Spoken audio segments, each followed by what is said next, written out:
Here we go. This is what I want to talk about tonight.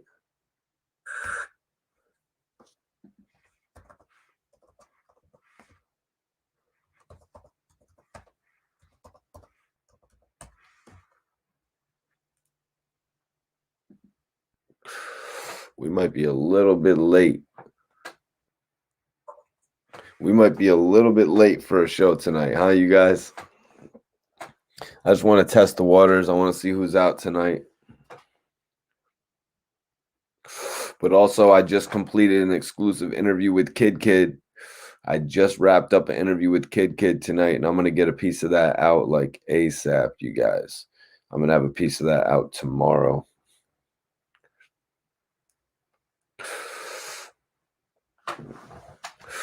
But yeah, let's see if we can get some people in here. You know what I mean? I might have come on a little bit late tonight. I was out doing some shit tonight. But nonetheless, man, I just wanted to come on here and tell you guys that I actually got a couple of gems for you guys with this Kid interview. You guys are going to love it.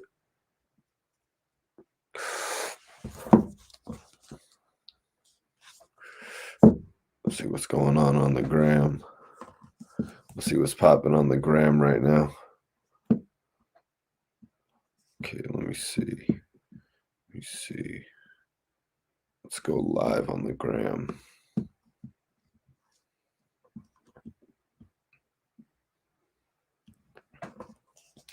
I don't know. I'm just trying to do something to get something to connect right now.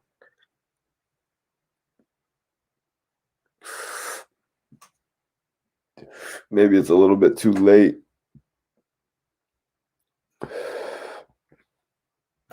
Maybe it's a little bit too late to be doing shit right now. What up, Sir Early, North Carolina? What's popping? How's everything out there?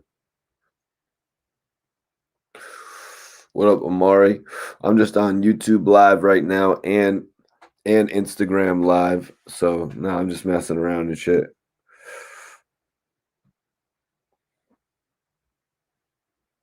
What up, Leak? What's popping?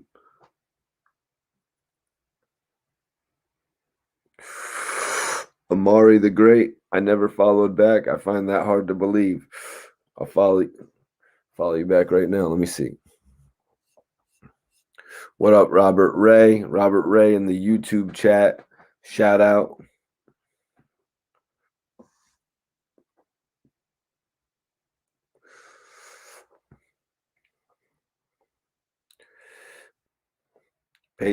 Paper Brim, what up? What up? Appreciate you tapping in.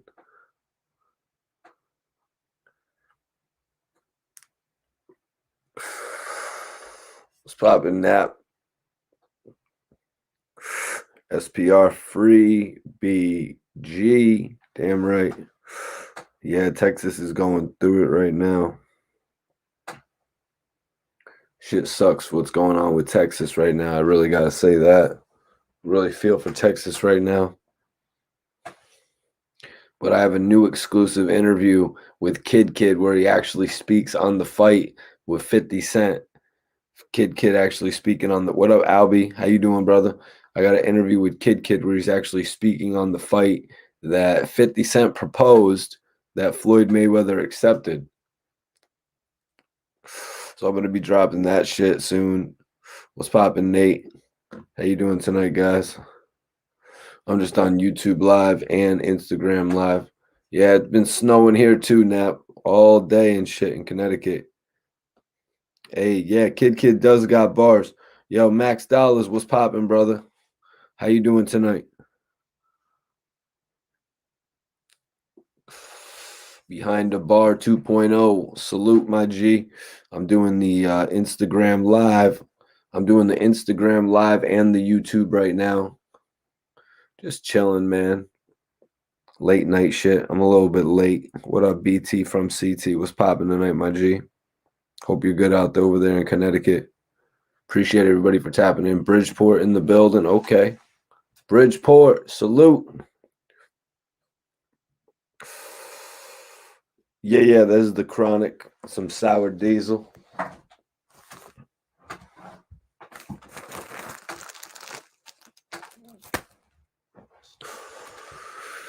me see.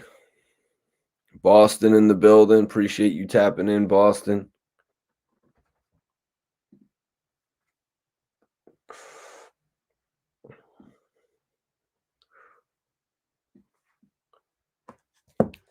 Get this shit set up real quick.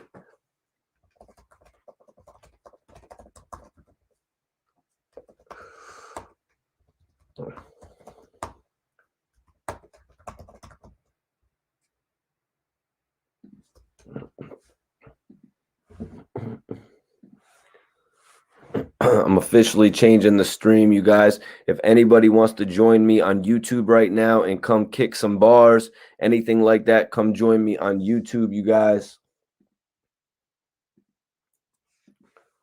Let me see what we got here.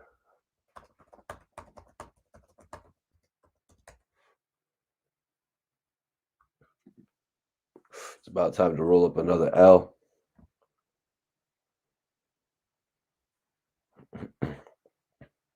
Let me see what I got here. Okay, that'll do.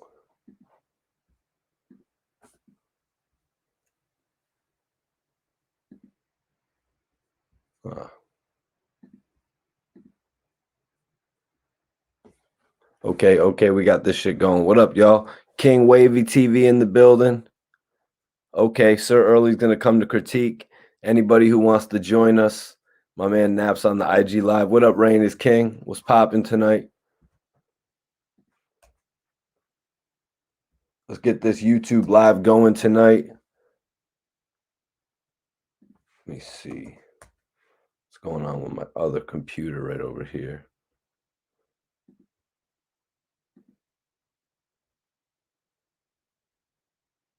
Let me change this shit up, you guys. We're going to get going. I want everyone to go and come to my YouTube channel. It's Report Card Radio.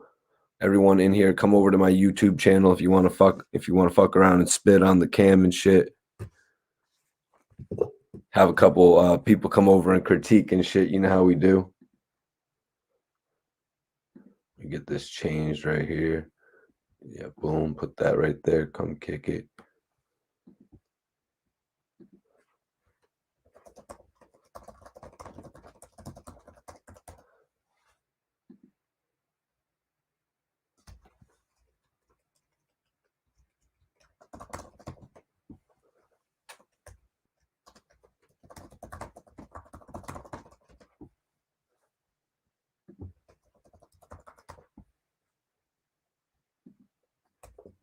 There we go. There we go. Everything is straight now. See if we can get some people in here and shit. What up, Grayton? Sorry about that, you guys. I just had to do some shit. You know what I mean? I had to get everything looking right. You know, because we got to start doing these live freestyle sessions. We got to start doing these live freestyle sessions a little bit more frequently. Come on, get that picture change right there. Got to get my article picture up from Hip Hop Weekly. Yo, we're trying to get some people in here first, brother. You know what I mean? It's kind of late night. What's poppin', Ethan, man? I appreciate you for tapping in. Chubby boy, what up? What up? We got to get some people in here first, man. You know what I'm saying? Trying to do something a little bit different. But also, it's just kind of late. You know what I mean? We're going to have to do this on another night, to be honest with you guys. I'm fitting to roll me something up, though, right now. I'm doing the both thing. I'm doing the live cast. I got YouTube live. I got Instagram live right here. You know what I'm saying? We're going to be twisting up the finest cigar right here. My personal favorite at the moment. It was earlier, but it stopped right now, my guy.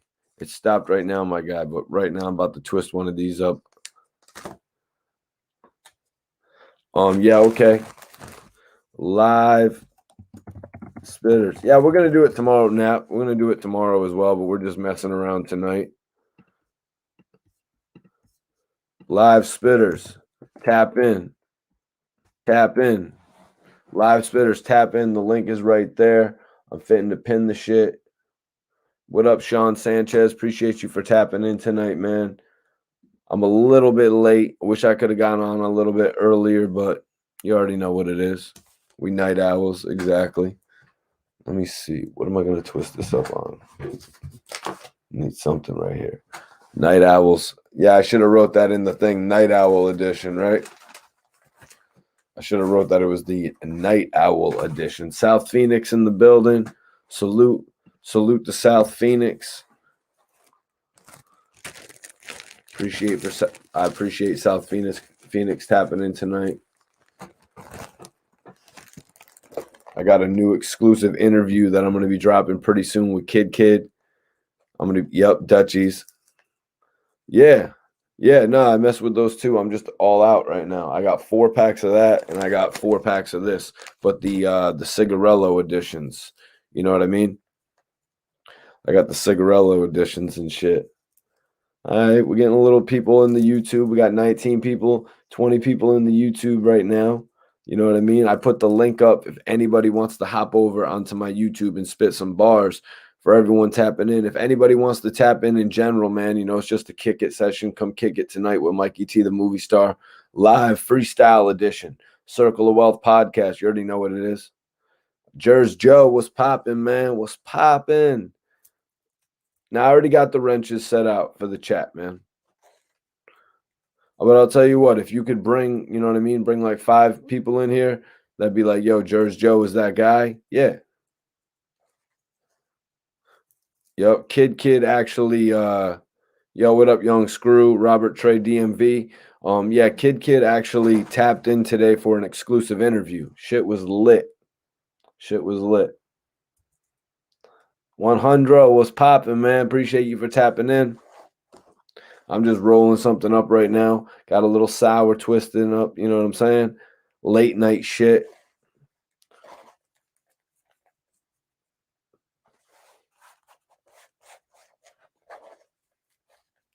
Late night shit, you guys. New exclusive interview tomorrow dropping with Kid. I wanted to ask you guys because for everyone on live on Instagram and for everyone watching on YouTube, guys, I want to ask you with the interview with Kid, do you think I should start right off with him talking about Kobe Bryant, the whole Kobe Bryant Meek Mill situation? Because that's what actually Kid talked about in a portion of the interview. But with that being the hot topic right now, do you think I should put that out there?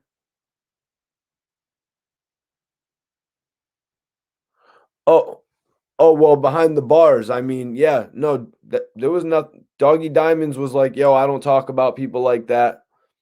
He just simply, because I've been like speaking with Doggy Diamonds for a number of years. So I'll send him out like a thing, you know what I mean? Like I send out my request to people like French Montana, Gilly the Kid, you know what I mean? Doggy Diamonds, a number of people, you know what I'm saying? Millie's. Now, when the whole thing of King Erner fighting Paparazzi Poe came up, I asked Doggy Diamonds to join me. I asked various people to join me. Doggy Diamonds was like, yo, Mikey T, I would never be on a video interview talking about those people. And I don't blame Doggy because that fight never even is going to take place. The fight's been canceled. You really don't want to be on the internet talking about shit that's going to be canceled. So I totally respect him. I didn't even want to, you know what I mean? I didn't even want to speak on the fight with King Erner and Paparazzi Poe, to be 100% honest with you guys, because I thought that it might be canceled as well. But you know what I mean? Sometimes when you get so many questions for it in the chat, you got to cave in. You know what I'm saying? All respect to Doggy Diamonds. I don't think he's saying anything disrespectful about me. You know what I mean? I don't think Doggy Diamond did. I mean, sometimes a lot of people will be in these guys' chat like, yo, Mikey T, this and that. You know what I mean? And then, you know what I mean? Other people will just be hating out of nowhere because a lot of people know about me, I guess. You know what I'm saying? Kid. Yo, Buffalo, what's popping tonight, man?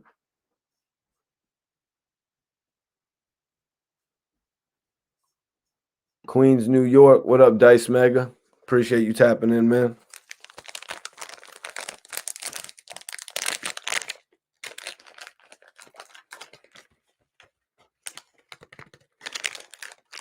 But no, what am I going to do besides respect that? You know what I mean? I respect him for not talking about it. to be honest with you. What up, Peasy? Appreciate you tapping in on the late night shit, man. We're just vibing tonight. I was kind of late. You know what I mean? I was kind of late. I was actually just gonna watch Carlito's Way and call it a night. You know what I'm saying? But I wanted to do the double live thing. I'm actually on my Instagram as well. I'm actually messing around on my IG as well too, doing the double thing, doing the double take right now.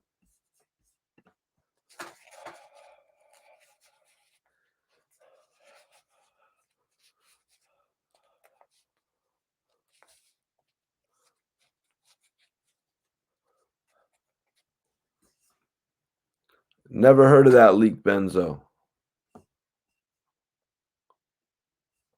I actually didn't watch the interview with Young Buck yet. The last piece I watched with Doggy Diamonds was actually I watched his interview on Drink Champs, but there was one other interview I tapped in and watched from him as well because he's been doing a ton of work. You know what I mean? And the other day I seen him tweet that he just has the best interviews out right now, and I actually think I retweeted that. You know, Doggy Diamonds is doing his thing right now. I don't question what he's doing. I don't question what these great interviews are doing, like Adam 22. You know what I mean? Like the top interviewers in the game. I just do my work and keep it moving. You know what I'm saying? My boy Sean Santos said, kind of late, but right on time.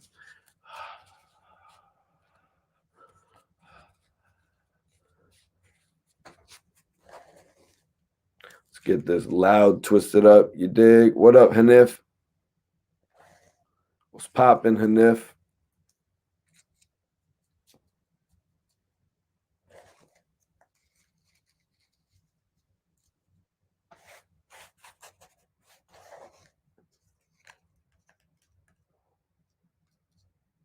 But behind the bars, I know that's an interview that I do got to check out, though, the Young Buck one, because I've been keeping up with his interviews lately. I mean, like I said, I've been a person that actually purchased the Young Buck albums back in the day. The Straight Outta Cashville, Buck the World. I'm somebody that actually really liked Young Buck back in the day. So his interview was one that I would definitely check out. And that's crazy. You know what I mean?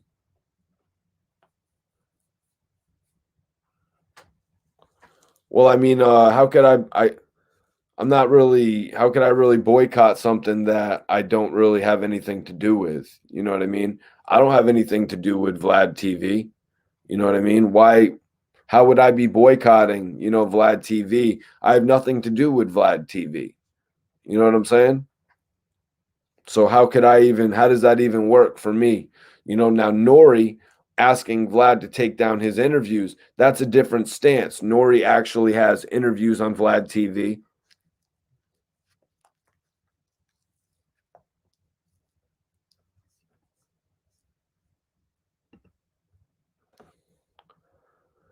Yeah, that shit's sad as hell. 100. That shit's sad as hell. Majestic was actually bringing that shit to my attention. You know what I mean? Seeing that shit about the honeycomb people, man. What's going on in Dallas right now? There's a lot of messed up shit going on in the world right now. Rosewood, appreciate you for tapping in, man.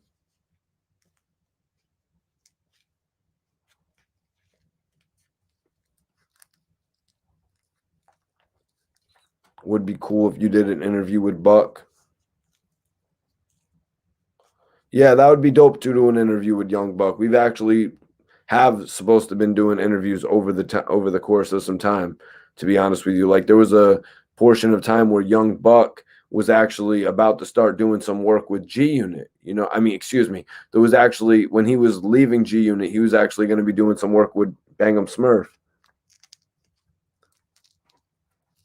I was actually one of the people arranging that. You know what I mean? After Buck came out with a line basically responding to one of our interviews. Young Buck had responded to the interview that I put out with Bangum Smurf, basically, where Smurf said that He had a $30,000 watch of his. Hell no, I'm not interviewing Buck's side chick. That's not what I do, man. That is not what I do. What up, young Miro? I do not be interviewing people's side chicks. You ain't gonna. I mean, I did go to this party one time that Cat Stacks was there, and I filmed Cat Stacks, Smoke Dizza, and Styles P. And Styles P was like, "Yo, why the hell are people filming me with Cat Stacks?" It was wild.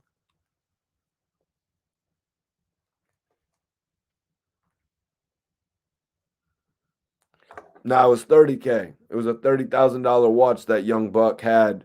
Smurf let him hold it, and Smurf got kicked off the tour. I mean, I don't get why Smurf wouldn't have went back and been like, "Yo, I'm gonna need my watch." You know what I'm saying? Like, I don't get why Smurf wouldn't have went back and been like, "Yo, I need my watch. I'm getting kicked off the tour right now. I'm gonna need that watch, Buck." But that's how the story goes. Leak Benzo asks, "Is Smurf still in Trinidad?" Yeah, Smurf is still in Trinidad, but like that's not like something that he looks at as a negative, guys. Smurf has found a positive, you know what I mean? Like he's always said, you could drop him off anywhere, and he's gonna find a way to succeed. Rosewood, that would be dope to interview Jadakiss or Styles P, man. That would be dope to interview them. Yo, yo, yo, J Vape Lounge, what up? What up? What up from Chicago? I appreciate you for tuning in. Slow Burner, what's popping, man? Appreciate you for tapping in on the IG. Danny Boy, what up? What up? What up? Scorpio. Appreciate everybody for tapping in tonight. I do have an exclusive interview coming with Kid tomorrow morning, tomorrow afternoon, you guys. Tomorrow afternoon, new interview with Kid dropping. But I'm trying to ask everybody in the chat right now. Right now, is the Kobe Meek Mill situation the way to start the interview off? Is that what everyone's talking about? Like, should I be starting off the interview with Kid? Speaking, you know what I mean? Kid spoke on Meek Mill and Kobe. Is that the way to start it, you guys? Because that's what everyone's talking about right now. That's what I'm wondering. Can anyone give me any indication?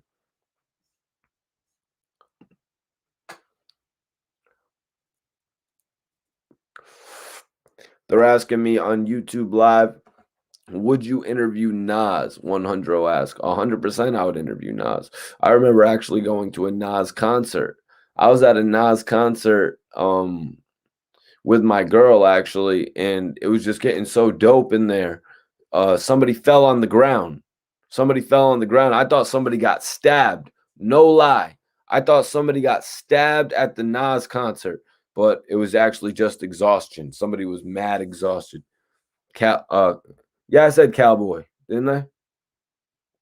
What's popping with you? The real you in the building, man. Salute everybody tuning in on the IG. Appreciate everybody tuning in on the YouTube tonight. Would you enter? Rosewood said, start it with the Meek and 6ix9ine altercation. What are you talking about, bro?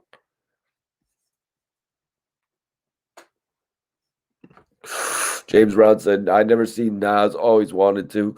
Couple guys I would love to have seen. M. I would have liked to have seen M live. Jay-Z. I'd like to see Jay-Z live. I'd like to see Biggie live, Big Pun live. These are a couple guys that I would like to see live perform. Who else? I got to see Prodigy live perform, you know. I never got to see 50 live perform. Actually, my homie got to see Lloyd Banks perform. And Banks actually brought out a bunch of members of G Unit. Yep. I've actually seen DMX perform right on stage, personally. I watched DMX perform in Florida at Club Revolution. I was actually filming the performance and shit. And DMX actually hit my blunt of sour. Yeah, sorry about that, guys. DMX actually hit my blunt of sour on the stage. Oh, James Brown, you got to tell me about that, man. How was the anger management tour? Actually, that was the tour that had like D12 and G Unit on it, if I'm correct, right? I was thinking Up in Smoke for a second. But did you hear that new Nipsey Hussle and Jay-Z track? Um, I'm not sure if I heard it in the Black Messiah, you know, Judas and the Black Messiah. What part of that movie did it actually play in? But I actually spoke with Kid about that record today, about a lot of the controversy and the critique and people were doing, saying, "Oh, this is the record that Jay-Z jumped on with Nipsey Hussle after he passed." But apparently that record was recorded back in 2008. I want to say, you guys. I think it was recorded back in 2008 from an article I was reading today.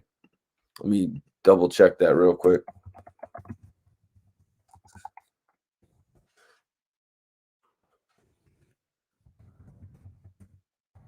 Looking up the Crenshaw album. Yeah, that date might be wrong because I'm looking up the Crenshaw album, which was the mixtape that was released by Nipsey, with the first edition with 1,000 copies for 100 each. But I was reading on a site earlier, you guys. Get back to you on that. Sir Early, appreciate you for tapping in.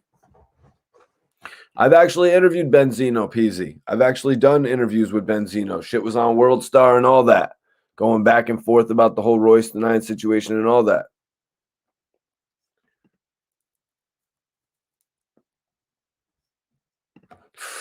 PJ says, what was your first interview you did with a big time guest that you were like, wow, this is big? First interview with my first big guest. Let me say, can I say AZ? PJ, is that good enough of an answer for you? Like, is AZ good enough of an answer for you, or do I got to take it a step further? Do I got to take it a step further? Okay, I'll take it a step further. I actually got the chance to interview Rick Ross, which really made everyone go crazy. Which really made everyone go crazy. Yeah, just for kicks. I'm gonna have to fact check that. I was reading an article earlier about how it's an older record. I don't know if 2008 was the correct year though. That sounds really old. You know what I mean? Because at a certain point, Rick Ross was working with Nip as well. Yeah, AZ's official. That was one of my first interviews where I was like, holy shit, look what I'm doing. Yeah, that was a good one. How long did it take you to build up to that? Well, my first interview was Freaky Zeke. First interview was Freaky Zeke. And then I actually I did some work with Domination. I did some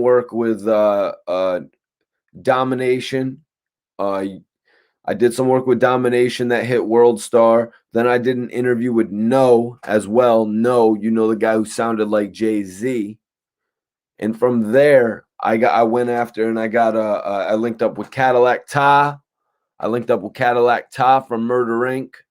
I went to Trinidad, worked with Smurf. I did an interview with 40 Glock as well, right at the height of his buzz. And this interview with 40 Glock pretty much went on World Star like 6-7 times out of the whole interview. The interview was like 10 clips. But you wanted to know when I really felt like I made it. Oh, so right after then is when I got the interview with AZ. Let me check the year of release on that real quick, just to fact check it on YouTube, you guys.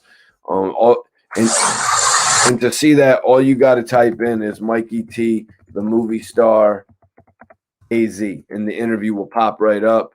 And it's 10 years ago. So it was 2011 that I did that interview with AZ, you guys. Now, you asked, when did I really start to see that it was real for me? That's what my guy PJ asked. So the answer to that is when I actually did the Max B interview. I did an interview with Max B over the phone, and I actually put out about 11 clips from it.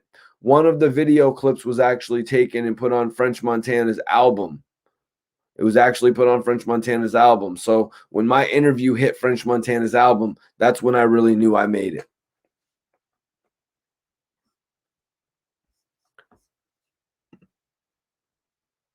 Yeah, that was on my last channel. You know what I mean? Probably a couple million views on that. World Star, no. World Star doesn't pay you. Okay, PJ, thank you. I appreciate that advice as well. PJ says I should start off the kid interview. I should start off the kid interview with the Kobe piece. Appreciate that insight, my brother. That's some real shit, man. Let me pull this in a little bit closer. Yo, Rosewood, I've actually interviewed True Life. You can go check that out. Just type in Mikey T, the movie star, True Life.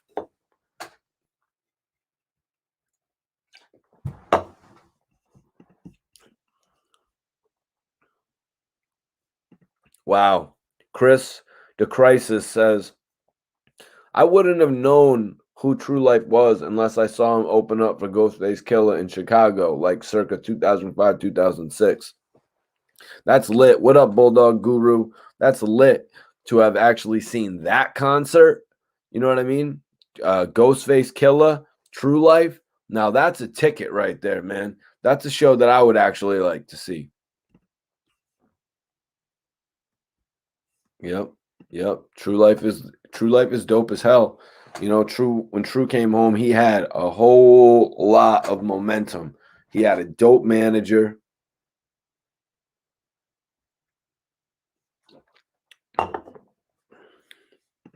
Rosewood, who do you want to see, man? I've interviewed everybody from Philly, man.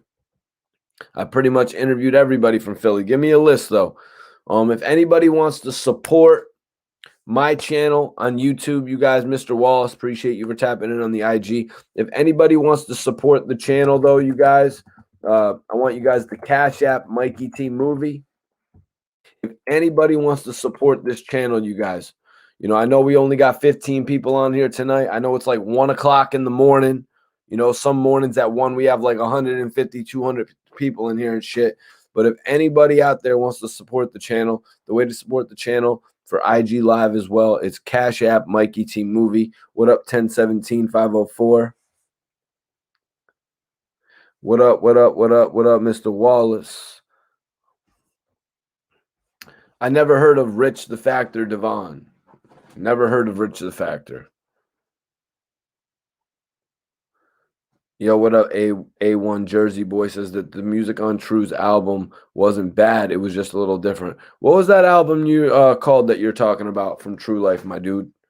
I would like to go check that shit out.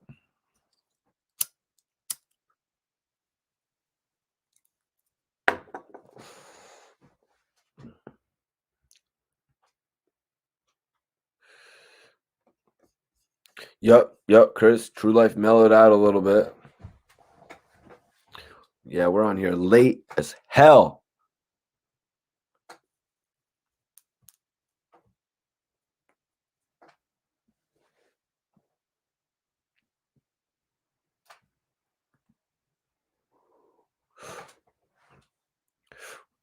Yes. Yes, Paul Wallace. What is popping? Damn, that's that sour shit right there, man. You can just tell by the way it hits you.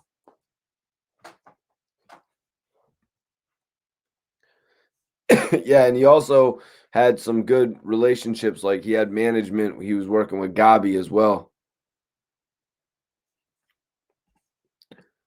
Cash App is right there for anybody who wants to support the channel.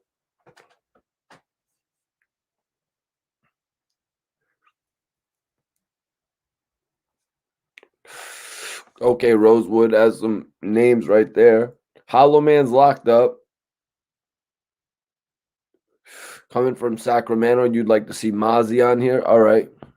All right, I'm going to do that. I'm going to make that happen for you, PJ. I'm going to reach out to Mozzie. That'd be dope. Yo, Paul Wallace, what's popping? I appreciate you tapping in. Chad, Raw Peg, what up? What's happening? I'm actually on Duel tonight. If anybody wants to come in and live spit, I got the link posted. I know it's late. I know the kids are probably asleep. You know what I mean? Me, I don't have no kids. You guys know I'm a bachelor lifestyle, rock star lifestyle, might not make it, all that shit. You know, I'm the blogger that actually lives like that. I'm not a square like some of these other dudes. You know what I mean? I'm a little bit different.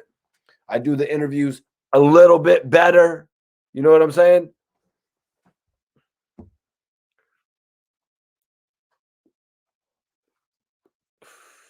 Yo, Saheed Johnson was popping. James Brown. Listen, brother, I want you to go check out Oskino's podcast. It's called Deeper Than Rap. All you got to do is type in Oskino, Deeper Than Rap, Freeway. Freeway has a whole new 3-part interview series actually with Oskino where he answers a lot of those questions. Yes, 10 million. It's Mikey T movie. It should be a guy with a suit that pops up and shit. Damn, Rosewood. I'm liking your list, man. I'm liking your list right there.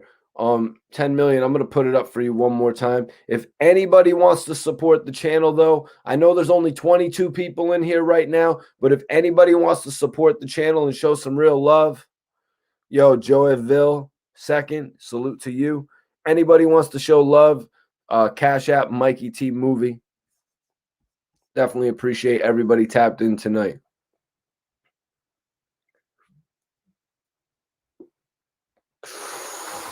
Rosewood said it, hit that like button. PJ said way more relatable than the other bloggers and interactive with the fans. Yeah, man. Definitely, you know what I mean? Because I got to get y'all opinions on shit. You know, I got to get you guys' opinion on shit. I got to give my thoughts on what y'all have to say. Sometimes correct it. Sometimes it corrects me. You know what I mean? We got a good thing going here, honestly. Started a little bit late tonight, you know, but that doesn't matter. It doesn't matter because you know what they say. If you have a group of 200 or if you have a group of 22, you got to be effective to them. I saw the dope movie, you know, Judas and the Black Messiah. That shit was inspiring. That shit was inspiring to see the true life story of Fred Hampton, man. I won't lie. That shit was, I couldn't take my eyes off of it, you guys. Oh shit, my bad. I was just looking for the phone. The phone is right here because I'm on live as well. Yo, I appreciate that Cash App, man. Really do. $2 Cash App. Like I said, anything counts, to be honest with you. You know what I mean? It just shows me that y'all watch and actually give a damn. So I'm actually going to start off the Kid interview. What up, Moxberg? Appreciate you for tapping in, man. I'm dueling it tonight. Okay, so I got a question from Instagram Live. Instagram Live has a question, you guys. They say, what do you think about Eminem? From my man Paul Wallace 697. Well, man, it's a question I haven't been asked too much. You know what I mean? A lot of people haven't asked me that much about Eminem. He's definitely on the top list of rappers. I think you guys who have tuned in and seen, I think he was about number 4 on my top list. Eminem has a pretty good catalog. His first, second, and third albums. His first and third, arguably classic. His second album, the Marshall Mathers LP, definitely a classic album. What else? He did some interesting features. You know what I mean? He did some interesting features. Like he featured Sticky Fingers on his classic album, the Marshall Mathers LP. You know, he signed 50 Cent. He made one of the best signings in hip-hop history. I mean, you really got to give that consideration as well. He basically birthed the G-Unit Empire. Eminem helped birth the G-Unit Empire by putting 50 Cent out there to the world. He did a lot of shit. You know what I mean? A couple projects he kind of botched, like Stat Quo, Cassius's project. You know what I mean? A couple other projects, Bobby Creekwater. Obi Trice got a decent amount of push. Obviously, we all know Obi Trice. I got a good amount of respect for him. Encore wasn't my favorite album, but when he came back with Relapse, I liked Relapse, but then I fell off when he did like Recovery and when he did the Marshall Mathers LP2. I tried to get back into it, but it wasn't really anything compared to the Marshall Mathers LP1, just to be 100% honest with you. So, and even the one of the worst points of the Marshall Mathers LP2 album is, even though I did have the opportunity to interview the producer, one of the producers on that song, was the whole, you know what I mean, the whole thing that was going on with the remake, the part 2 of Stan.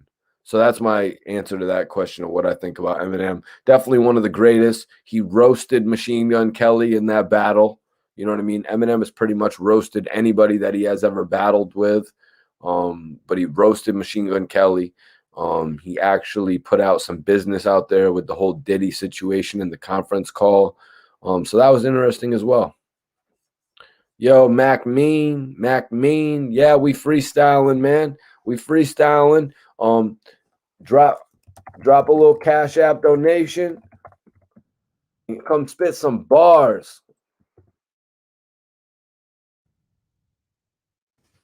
All I ask is that you drop a little Cash App donation and then come on the live and spit some bars, man. If you want to come and showcase your talent, the Cash App is Mikey T Movie. So if anybody wants to come in here tonight, spit some bars to the people, all I ask is a little donation, $10. You know what I'm saying? Hit that Cash App, come spit to the people, come tell your story. ET says Eminem started doing a lot. Yeah, he started doing a lot, kind of put him out of commission. You could tell that when he did the record When I'm Gone, right? You could when I'm Gone is when he really was saying he was really bad in his addiction. But When I'm Gone was actually featured on a Greatest Hits album. I started falling off at that point. Rosewood says Kill Shot was dope. Yeah, Kill Shot was, you know what I mean? Exactly what it was titled. Eminem really destroyed. Eminem really destroyed. No, 10 million. I got that. I got that $2 Cash App that you sent. Thanks, man. I appreciate that 10 million. Kill Shot was dope. Yeah, Kill Shot was one of the dopest diss records. Much better than Rap Devil by Machine Gun Kelly. You know, Machine Gun Kelly's Rap Devil was kind of on another level.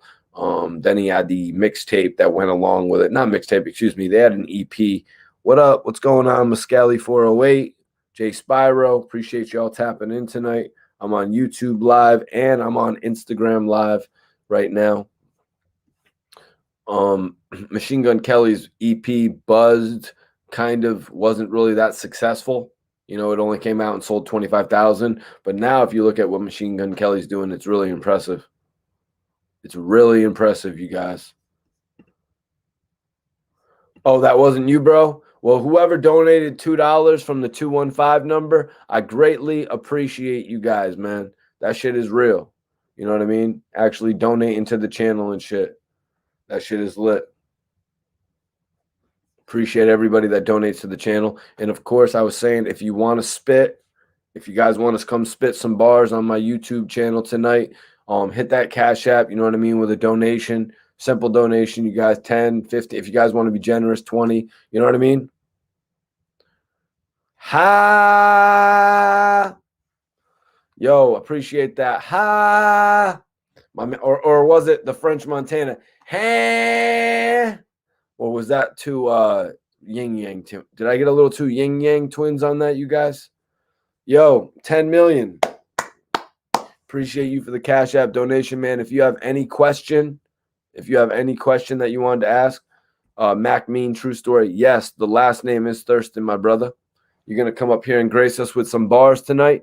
If you have any question, 10 million, hit it in the chat right now, and I will personally answer it for you.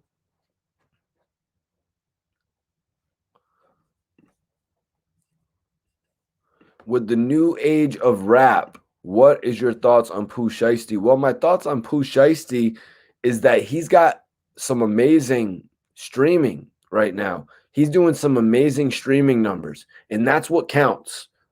Other thoughts on Pooh Shiesty? Pooh Shiesty is actually the most successful of Gucci Mane's recent artists. You hear what I'm saying?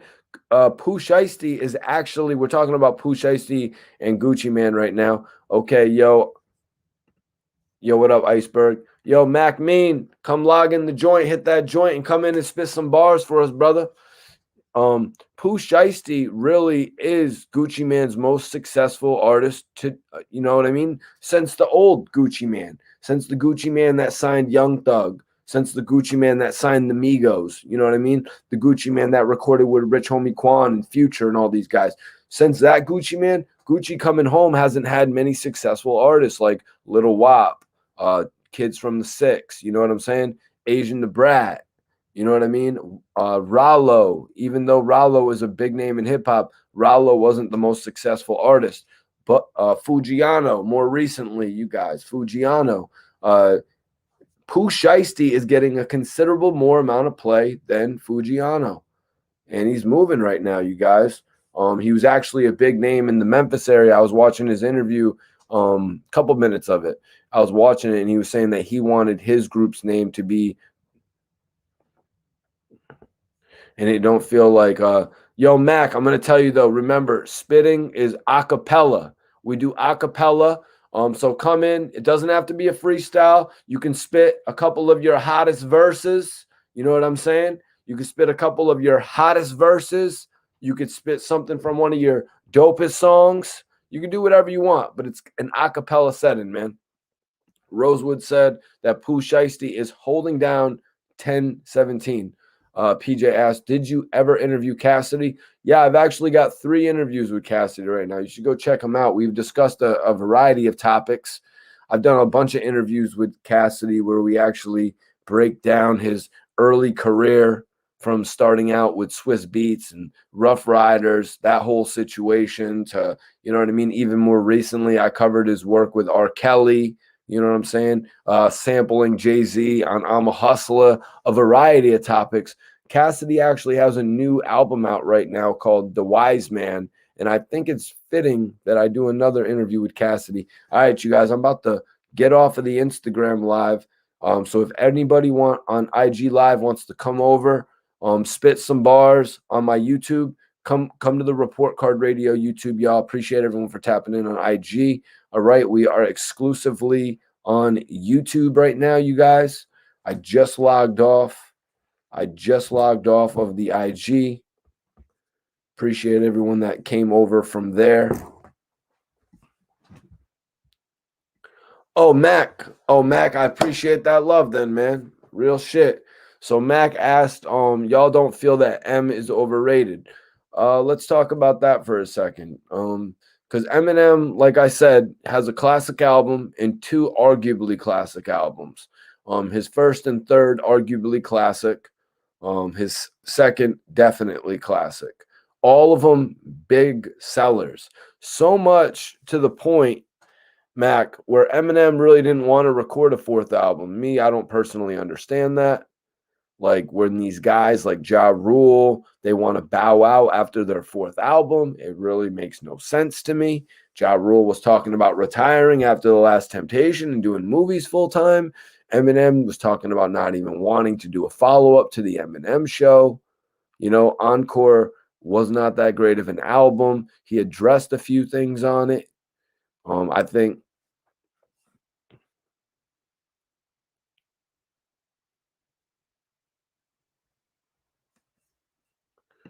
um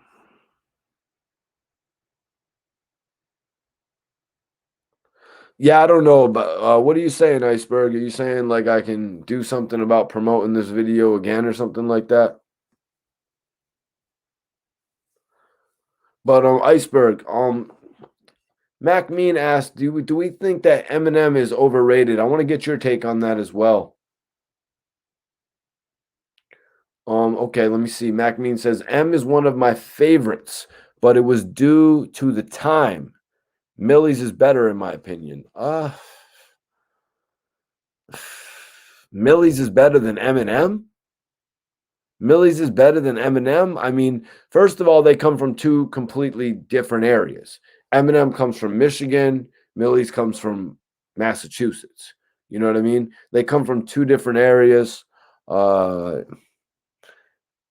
Millie's better than Eminem, though. I mean, I'm not going to co-sign that. You know what I mean? Eminem has sold tens of millions of records. You know what I mean? I dare say 100 million records. Millie's is at the point right now where every single thing that Millie's drops is fire. I'll give you that. I'll give Millie's that. Every single thing that Millie's drops is fire.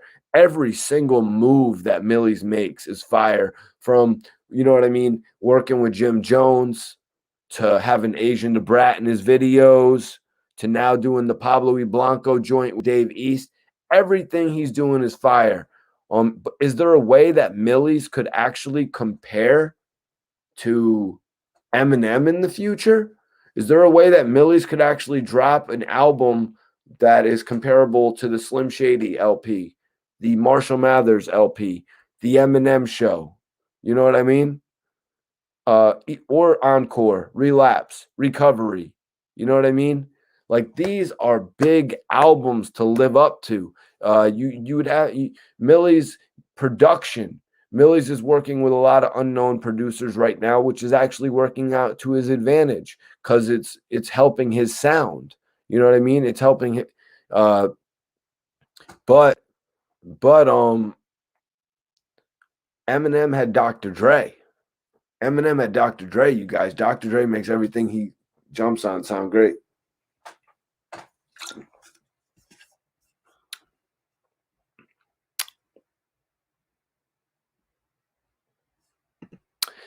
And Mac Mean says, bar for bar, Millie's is the toughest the area was considered. Javier says they're not even the same level of MC. Iceberg says, I cannot relate. I cannot relate to no Eminem subject matter. He's nice, but def overrated in my opinion. His songs ain't really got no replay value to me. All right. Iceberg, I guess I can't really challenge you to go listen to a song right now, but if I had to challenge you to listen to a song, it would probably have to be one like Remember Me. You know what I mean? I would have to challenge. Rosewood asked if Eminem didn't have Dr. Dre to produce his career, do you think his career would be the same? That's like asking if 50 Cent didn't have Eminem and Dr. Dre, would his career be the same? You know what I mean? That's like saying if Eminem didn't have you know what I mean? That's like saying if 50 Cent didn't have Eminem and Dr. Dre, would he have sold 10 million copies? Would he have sold 800,000 first week, or would he have sold 150,000 copies? You know what I mean? You can't really judge that. Max says, bar for bar, Millie's is a wizard. Rap sales are also a product of that time. That time. 10 million says, I agree with Iceberg, but he has a couple raw songs. Max says, salute to Eminem, though he is great. Yeah. All right. So I want to get you guys' opinion. Iceberg, if Eminem and Millie's were both coming out, and for everybody, yo, shut up, Shane. Don't be saying no dumb shit like that in the chat. Oh,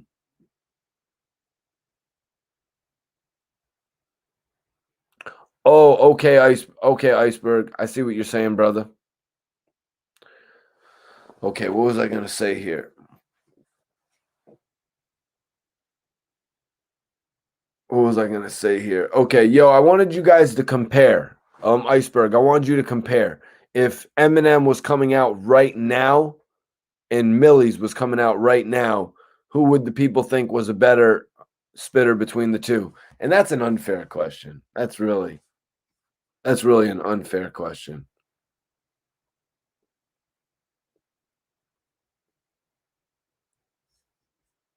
Well, you're absolutely wrong about that, 10 million. Infinite was not Eminem's best album. I'm shady.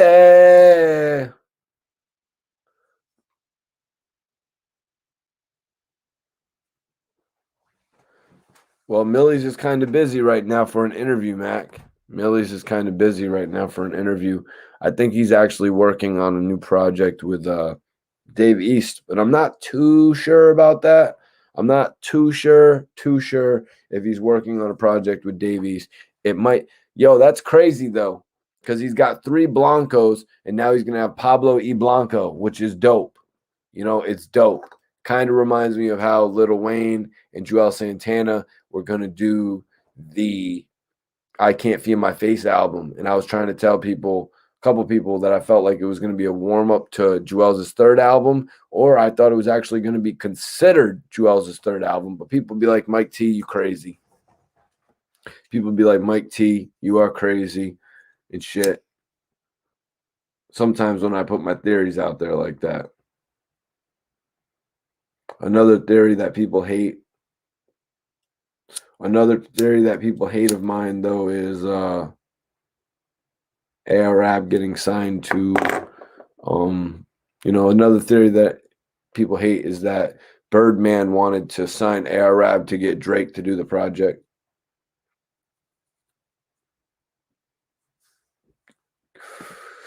Yo, bro, what are those albums, Mac? because I'm familiar with each the Blanco 1, Blanco 2, and now Blanco 3. Tell me what other projects that Millie actually had though, bro. I know there was a couple others, but I can't remember the names off the top of my head right now. And Rosewood. Nah, probably not Rosewood. Probably not, my G.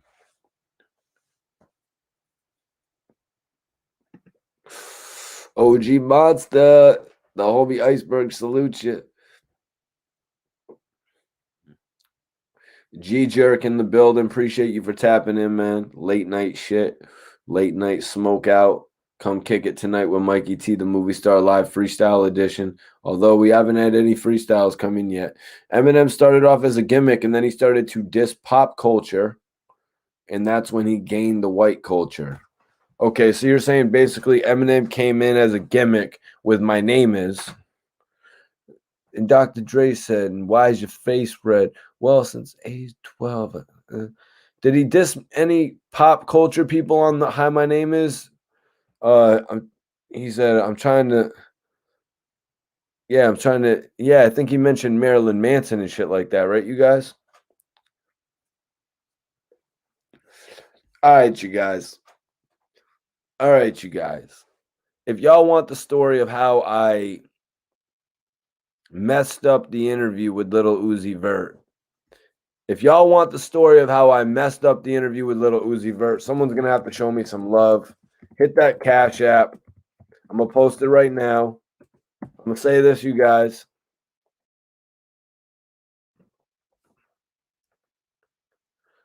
Guys. Oh, White Boy Like Me? Yep. That was the album he was telling me about as well. White Boy Like Me. But yo, if anybody wants to hear the story about how I messed up the Little Uzi Vert interview that I had put right in front of me,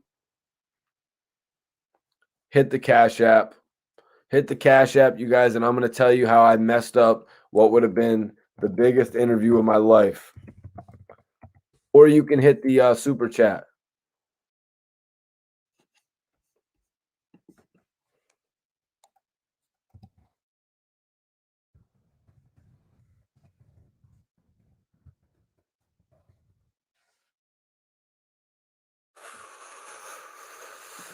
I'm going to tell you guys the most embarrassing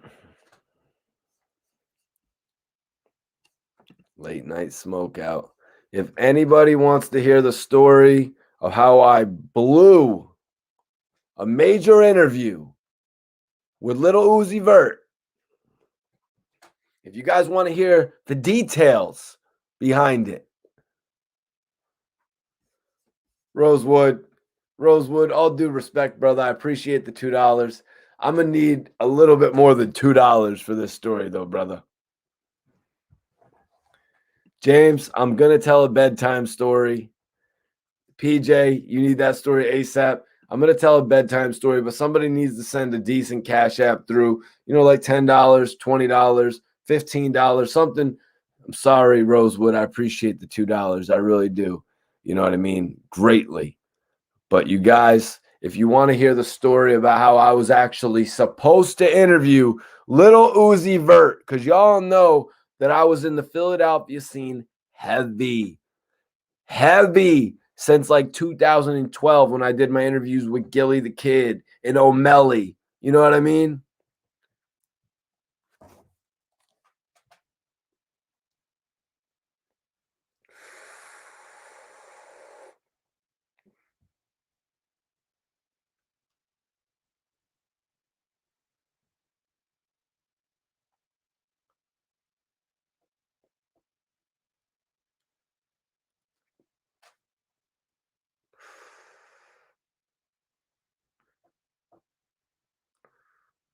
All right. I guess nobody wants to hear this story. Oh, my man smoked the joint of Reggie. My man smoked the joint of Reggie. You're hilarious.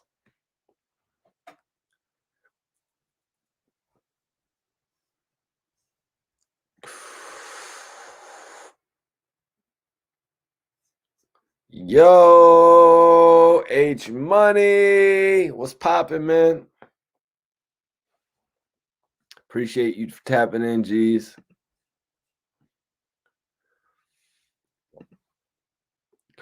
Yep. Interviews with Gilly have been completely legendary. Interviews with ARAB, legendary. Dark Low, legendary. All the major figures, you know what I'm saying? Pretty much linked up with everybody, a who's who of Philly. Nah, is Zaza good? I only smoke that good sour, man. I only smoke that good sour. Ring, ring, ring. Ring the ding.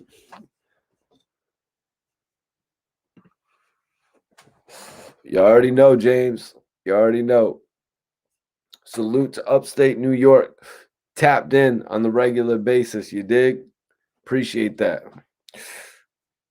Have you been checking out my homie Dirty O's new podcast, the No Gimmicks podcast? He drops that actually. Audio drops on Hip Hop Weekly Radio on Sunday, and then the live video drops on Monday, 12 o'clock. I don't know what the hell that is, Shane. Shane, that better not be nothing weird. Shane, I got faith in you that that's nothing weird. Okay. Rosewood, you did it, didn't you? You dropped 5 in the Cash App, so I would give the little Uzi Vert story, didn't you, Rosewood? You want that little Uzi Vert story, don't you? You gotta have it, don't you, bro? You gotta have the story. So, what are you doing, Shane? I'm on to you, Shane. I don't know what type of code you're trying to send through this video, Shane, but I'm on to you. I'm on your ass, Shane.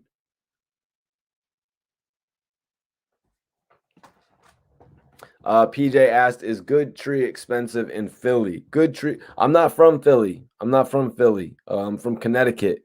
And I mean, you know, some weed is $300 an ounce. Some weed is more. You know what I mean? But I got to connect who I get the $300 weed an ounce from for like a little bit cheaper than that. You know what I mean? Like two and a quarter. You know what I'm saying? So I got a good deal on the chronic.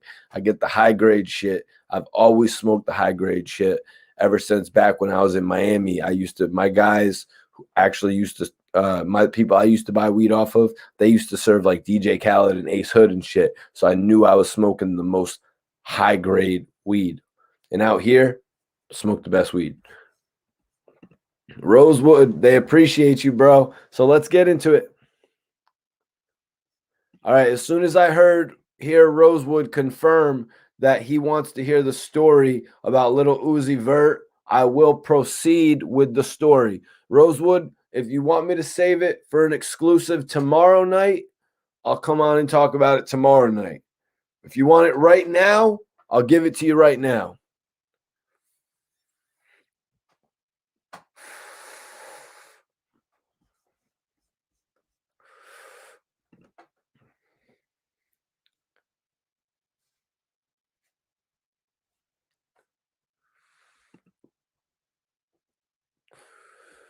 Rosewood said, people be hyping the names up of weed out here. They be capping.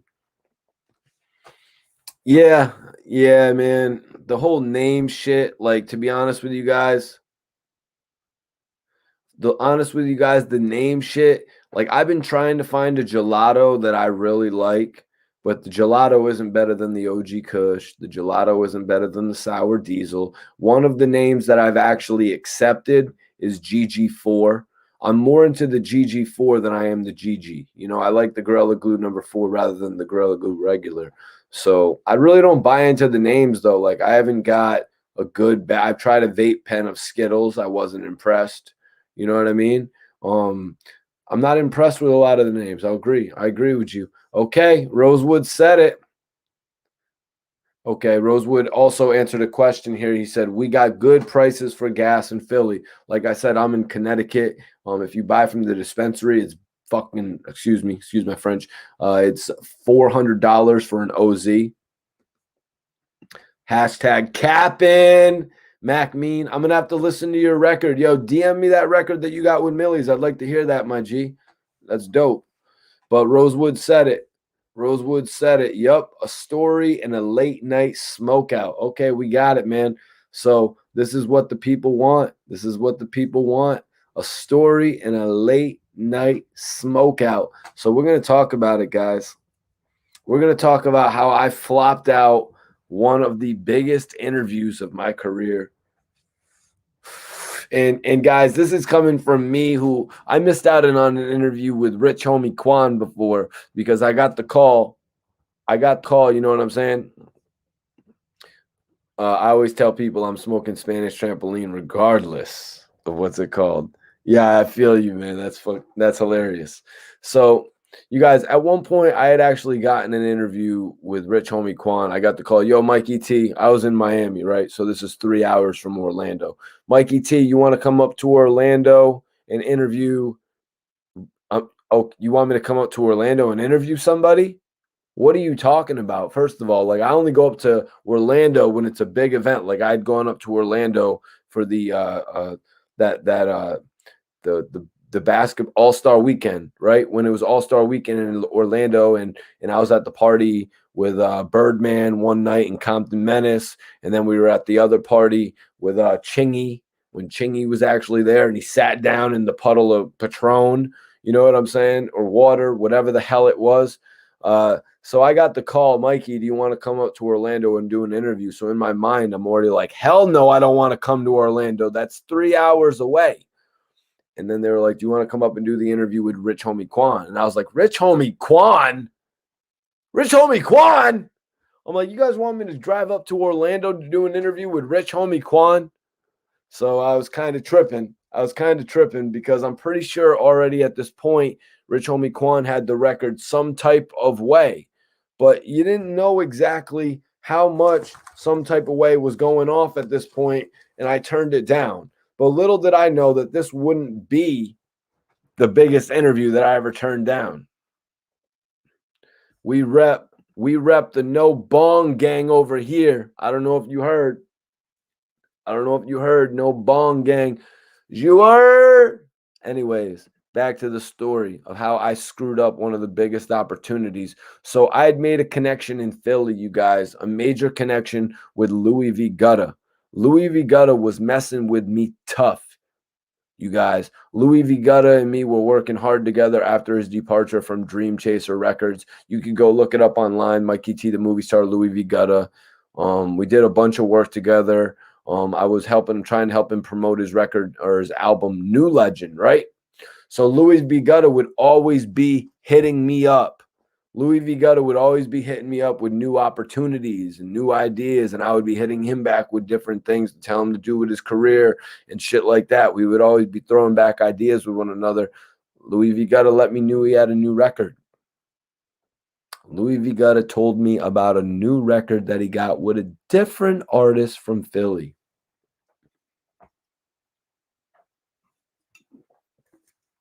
That's right, you guys.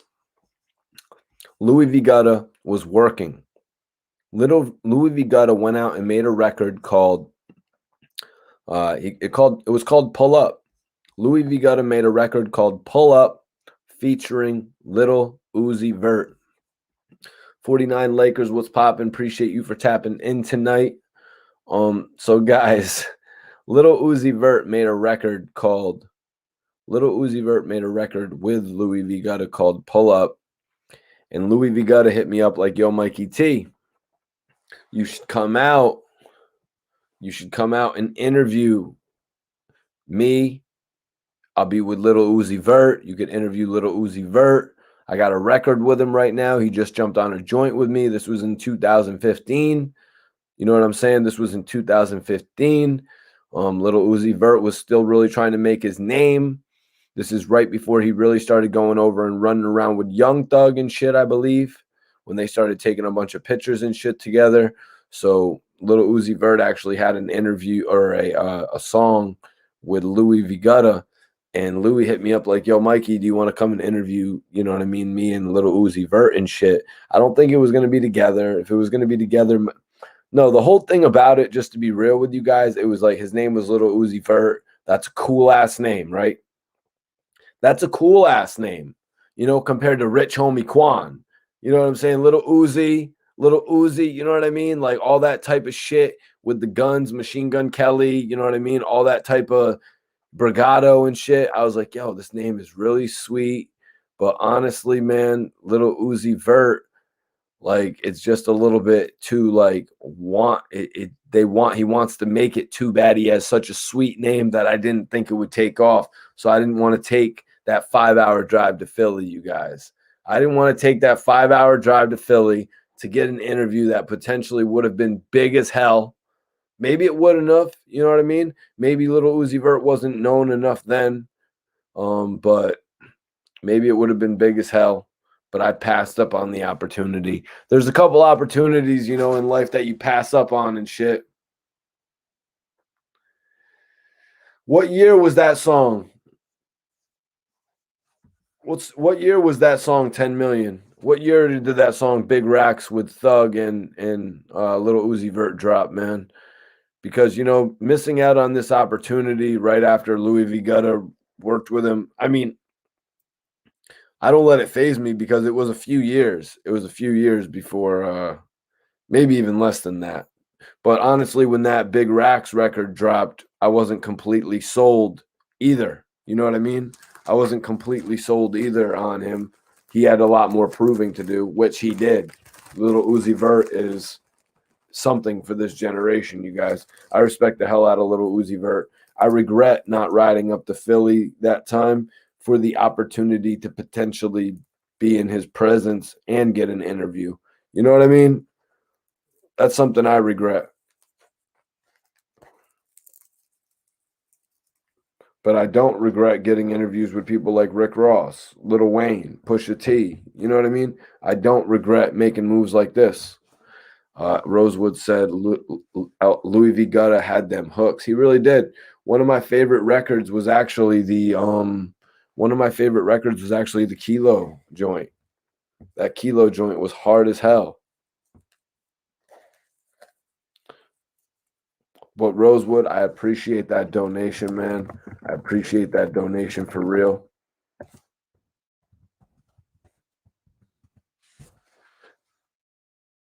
It might have been 2015, man. You know what I mean? Little Uzi Vert shot right up. You know what I mean? He shot right up.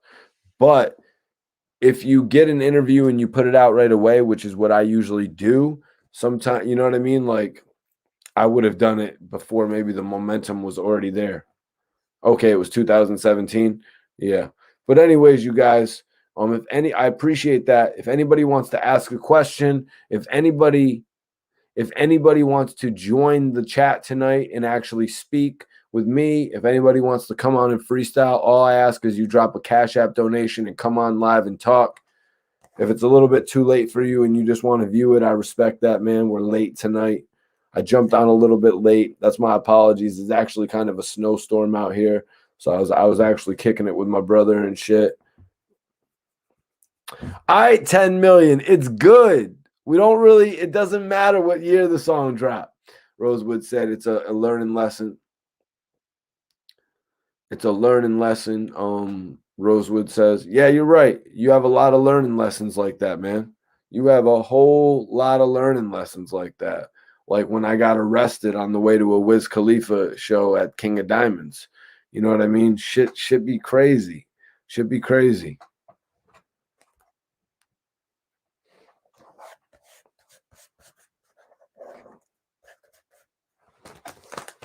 It's time to roll up, though.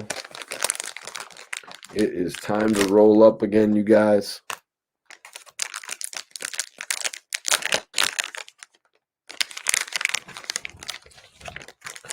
PJ asks, how did you, being from Connecticut, get into the Philly rap scene and make all those connections? Hunger and drive, motivation, determination, my dude. All those things, brother. All those things, brother. Chase Moolah. Chase Moolah in the building. Appreciate you for tapping in, man. Went a little late. My moderator, Iceberg, told me that I messed up the streaming process a little bit by doing 2 streams so quickly together.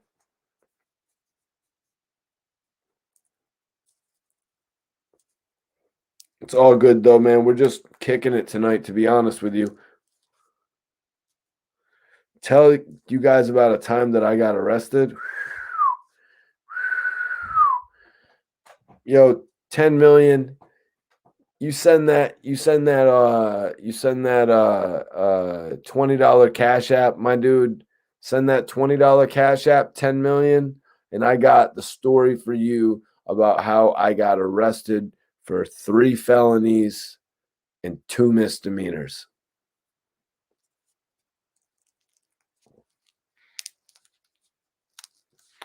Oh, let me see. Hold on. Sorry, it was 2 felonies and 3 misdemeanors.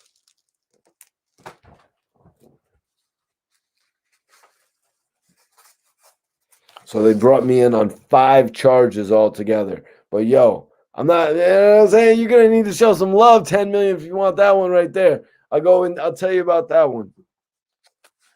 Yo, Chase Moolah. Yeah, I appreciate that, man. It's time to roll up, guys. Nah, PJ, I've worked with a lot of New York artists as well, my dude. I've worked with a lot of New York. I've interviewed 22Gs. I've interviewed Casanova. You know what I mean? I've interviewed Math Hoffa. I've interviewed Hollow the Don. I've interviewed Max B. I've interviewed Jim Jones. I've interviewed producer Arsonist. You know what I'm saying? I've interviewed French Montana. I've interviewed a lot of the New York artists as well, man. Yo, James Brown, hit that Cash App, man. Send that little 30 joint. Send that 30 joint piece through, and I got you on that exclusive story.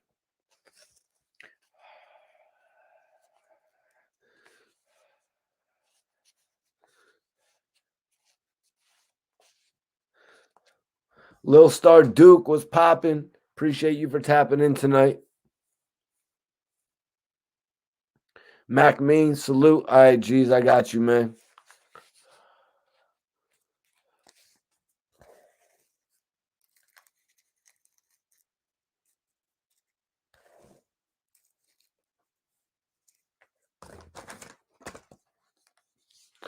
Oh.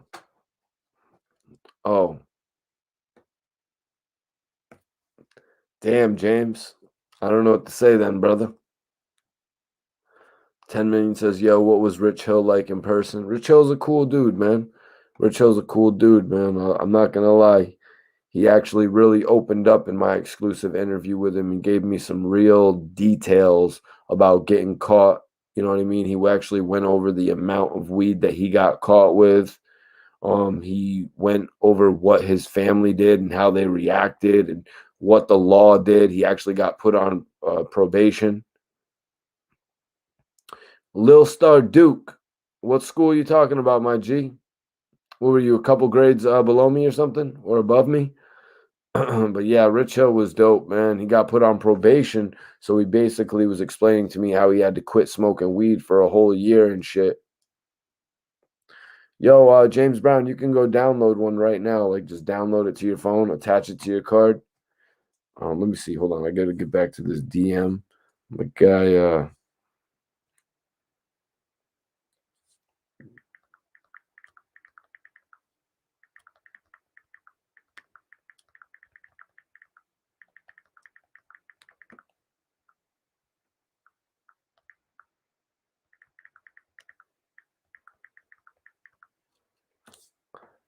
okay, I just hit my dude right there.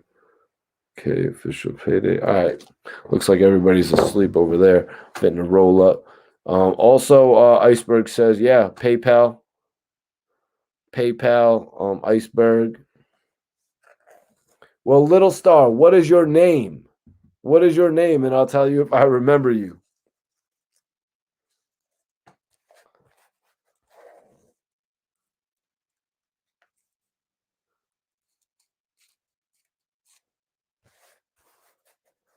And it seems like this is your first time logging in, Little Star Duke. I never seen you tap in before. Have you ever been in on any of our live videos before?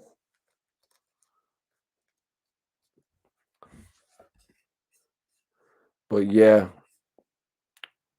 Dawn. Dawn. Oh, is it Dawn? Is it Dawn? Is it that girl Dawn with the blonde hair? Or am I wrong?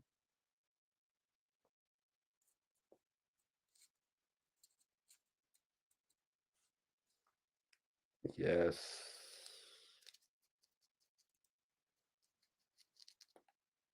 Or are you like a guy? Sorry, guys, I'm rolling up, man. Just give me a second. We'll get back to everything.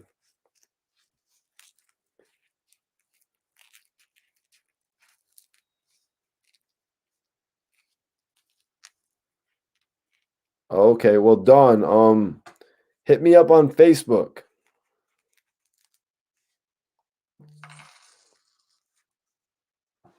Oh my God. Tom Brinks, what's popping, man?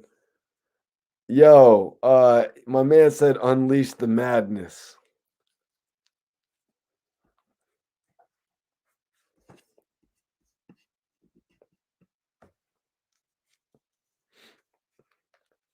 Yo, I'm sorry. What was the topic again? Oh shit. Was the topic about how I got arrested? Oh my God.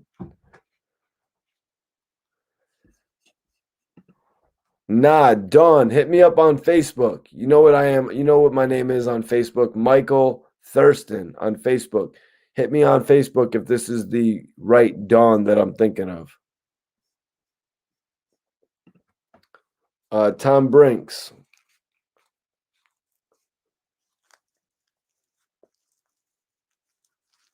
Nobody's really battling yet, but I just got a $15 super chat, and they want me to tell the story as soon as I hear from the homie, 10 million, that he wants what story he wants to hear. All right. All right. Name the story, my dude. 10 million. Name the story. You want the story about how I got those felonies?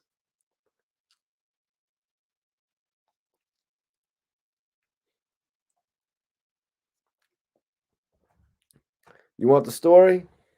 I'm going to give you the story. Cuz let me tell you, man, when I face these charges, I beat these charges in court. That's what I'm going to tell you first of all. I faced a couple set of felonies. Nah, man. We're gonna. The story is kind of hot. The story is kind of hot. It involves larceny. It involves assault, second degree larceny, second degree assault, which are felonies, and it involves possession, disturbing the peace, and crazily enough, rioting. These are the charges that I got charged with. I got picked up, you guys. They came and they picked me up at school the next day. I was actually a senior or something like that. And the cops came and they went to the office and they had Michael Thurston called down to the office, right? So I got called down to the office at school and shit like that. So I came down and I already knew what it was. They took me out in cuffs right in school and shit. So they brought me in. They're like, "You ain't going nowhere, Mike. You ain't going nowhere." Connecticut. This is Connecticut. I'm from Connecticut. So guys, I get brought in on larceny second degree, assault second degree, possession, rioting, disturbing the peace, because this dude claimed that I was selling weed, right? He claimed that I was selling weed and that I had a quarter pound of weed at my house. This is what he said. And he told the cops that he came to my house to buy weed off of me. I think he might have said $100 worth. So I don't understand how that would have been a felony larceny charge. But anyways, he said he was going to buy $100 weed off of me, and that he went to buy it, and I had and that I had a quarter pound in my house, which he was lying. So anyways, the cops, and then he said that we jumped him and took the money because I was actually having a party at my house one night when he came over and he tried to fight. He tried to fight some kid, and this kid and his cousin beat his ass and sent him packing from my house. Right. So we're at my house, right? When this whole thing happened, when the kid came over, got his ass whooped, and got sent packing, we're at my house. So, anyways, the cops brought me in for all these charges: assault. They brought me in for everything that my friends did: assault, larceny, saying that that they said I was selling weed out of my house, and that he wanted to buy $100 worth of weed, right? And then he actually got chased so far down off the property, everybody was screaming, and that's why they charged us with larceny as well. I'm not larceny, rioting. Like when people really be freaking out when they hear the rioting charge, but the rioting charge is only a misdemeanor.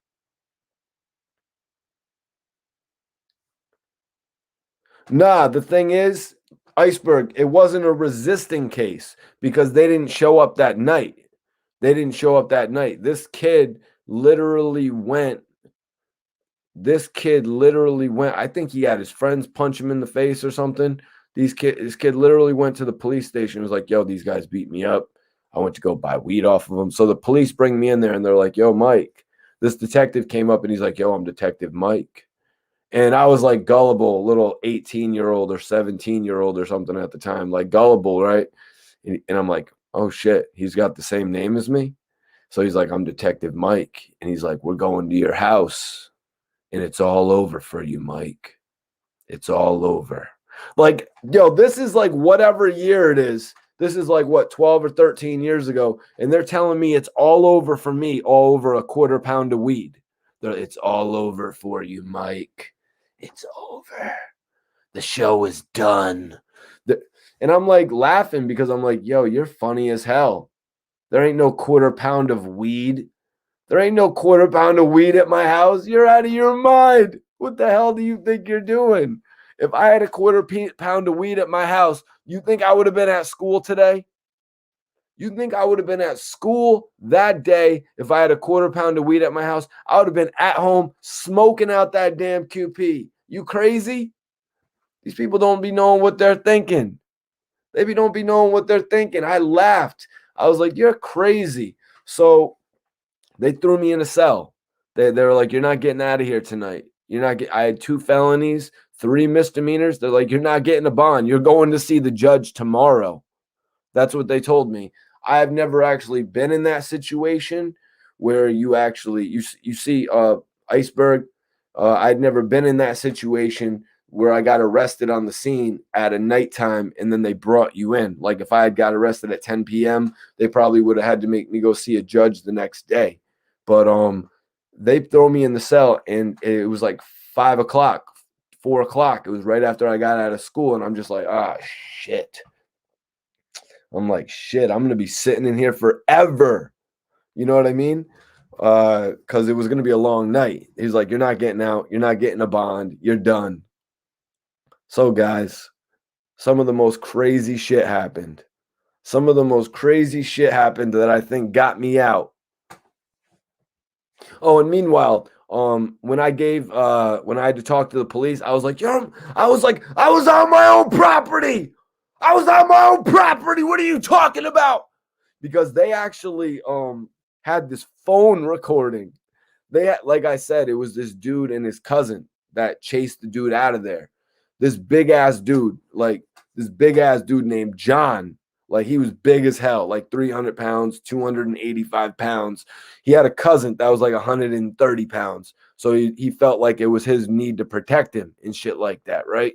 So this dude and this is where it all comes from, actually. This dude used my phone, back in the day when you would pay for minutes and shit. He used my phone. He called the guy and he said, he left this very, very bad voicemail. And the cops were they were like, we got this very bad voicemail, Mike. You're done here. You're done. I'm like, first of all, that's him leaving a voicemail about somebody else. And second of all, this all shit happened on my property. So if anybody was fighting, if I was doing any fighting on my property, I'm in the right. So I was like kind of flipping out in the cops. I was like, this dude came on my property. Like I started flipping out. I usually do that when I'm around, unless I really just bitch up when when I get pulled over usually, and I bitch up and I'm like the worst thing that just happened to me, like I didn't know the difference between my insurance and my registration, and this cop was fitting to give me a DUI because of that, because I kept on referring to the insurance as the registration. But yeah, shit was crazy. Yeah, the cop was capping so that I could slip up. Right. But I was just trying to yell facts at him like, yo, I was like, I was on my own damn property. There's nothing you can do about that. Like I was trying to throw all of their charges. Yeah. I was trying to throw all of their charges. And then, oh shit. So shit, right? I didn't even say this, but they come back, quarter pound of weed, right? Remember they said they had a quarter pound of weed? They came back with a bag, a freezer bag, see-through freezer bag, this big, you guys. And they had my old, not old, it wasn't even my scale. It was a scale one of my friends brought over that actually weighed out sugar and shit. And we brought it over because this is back in the day when you would buy brickweed and you would buy an ounce of brickweed and it would weigh up really simply. You know what I mean? You just throw it on and it'll say 28 or not. So they brought this scale that was like this big. And then they brought my ashtray, which had stems, seeds, and ashes in it.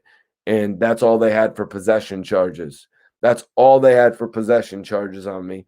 So it was really looking bullshit. I was like, they're like, they found no quarter pound. So they threw me in the thing. They said, you're still not getting bail. Because mind you, the possession charge was only a misdemeanor as well. They still got me on the larceny, stealing, whatever. I thought it was $100 from what he said. But and then also the assault second degree, which I vehemently, it's my property. If somebody attacks me on my property, I'm good. If I feel threatened on my property, I'm good. So, anyways, James Morris, James Brown, appreciate you, man. So they threw me in the shit, and then this is the big ending, you guys. They're telling me I'm not getting out. They're like, yo, you're not getting out. There's nobody else in all the other holding cells. I'm the only one, right? No, this one dude did sell the mids. Back in the day, anybody had that Zona for $50 a half ounce. That was the thing back then, to roll up like 10 Garcia Vegas in a day, you know what I mean, with a half ounce for $50. But anyways, so this is the big ending to the story, you guys. The big ending to the story. They tell me I'm not going to get out of there. I'm going to be sitting in there for a while. And then they bring in this bald guy. And they put him right in the cell right across from me. And he's standing there and I'm like, he's like, what are you here for, kid? I'm like, I had some shit. This kid said I stole some weed from him and beat him up. He's like, oh, you're going to be out of here a lot sooner than me. I'm like, why? What happened with you? He's like, that bank, downtown Mystic? The big white bank, that's literally by the Mystic Pizza 2, I believe he was talking about. He's like, I robbed that bank. He's like, I was driving away. He's like, I got away with it. He's like, I was driving off. He was in a white truck, he told me. He said he made it all the way up the strip, and then a cop passed him. And then he kept driving. He looked in his rearview mirror. He saw the cop turned around, and it was over. And they brought him in. And then, guys, no later than 15 minutes, and maybe in the chat, you guys can answer this, but no later than 15 minutes, I want to say, did they come in, they got me out of there, they brought me in, and they dropped every single one of my charges besides one. And they left me with the possession of marijuana charge, which I eventually pled out to or something like that.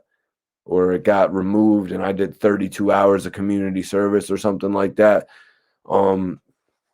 Yeah.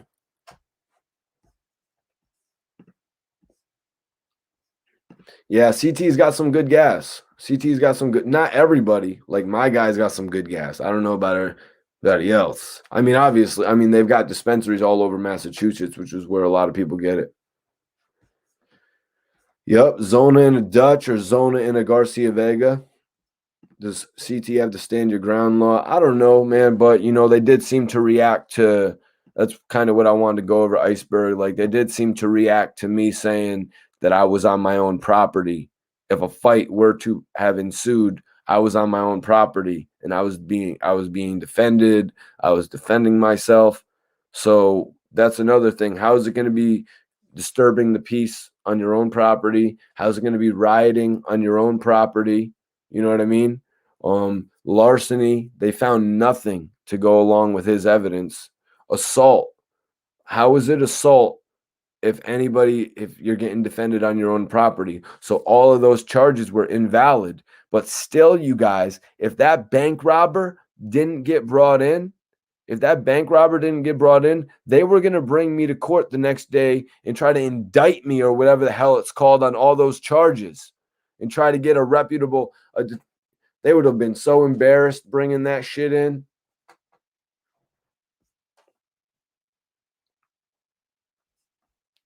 Thanks, man. Appreciate that. Appreciate that 10 million. And I appreciate that $15 Cash App too, man. You're a real one. You are a real one. Janetti, what's popping? Now we're just kicking it tonight, man. Anybody wants to donate to the page, hit that super chat and send a question, or hit that Cash App and send a question, you guys. Hit that Cash App and send a question. We're just vibing tonight. But yo, Iceberg, can you see why they dropped all those charges?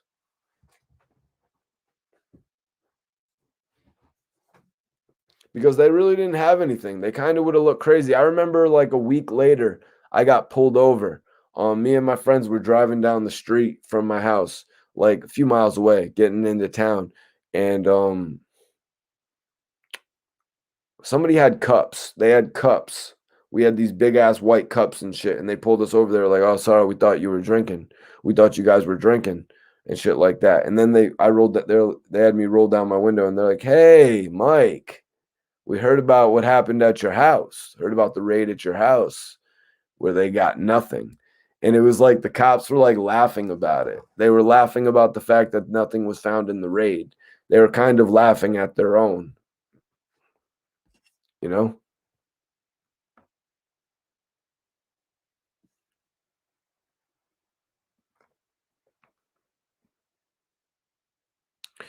Right, Rosewood. They probably did have a strong case, but when it came back and they had no weed to corroborate with what he was saying, like this guy was going dead to rights. Mike Thurston, Mike T, the movie star. No, I don't think it was Mike T, the movie star.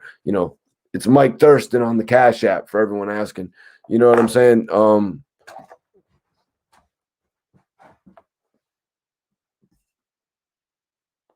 they ain't have a strong case.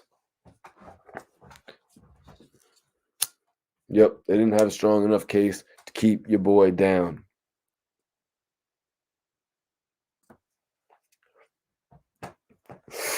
I don't know, James Brown, considering that story I just told that ruined my childhood.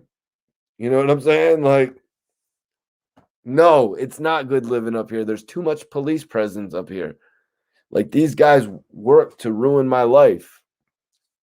Like, y'all, do y'all realize what I really could have been doing in life? Like, I could have been something, you know what I mean? I could have been, even though I love what I do, you know what I mean? I could have been something really major in the world if I didn't get charged with all types of shit like this and they all threw that dirt on my name and shit.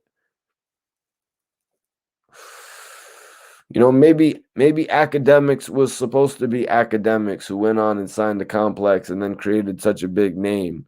But I was supposed to be like the president of the United States. You know what I mean? I was supposed to be something like really major in this world. So for me to be doing this hip hop shit, that just shows you how good I'm going to do it, man. I'm going to do it to the best of my ability. That's what I'm doing every day. You know what I mean? Putting out the best interviews, the most descriptive interviews and shit.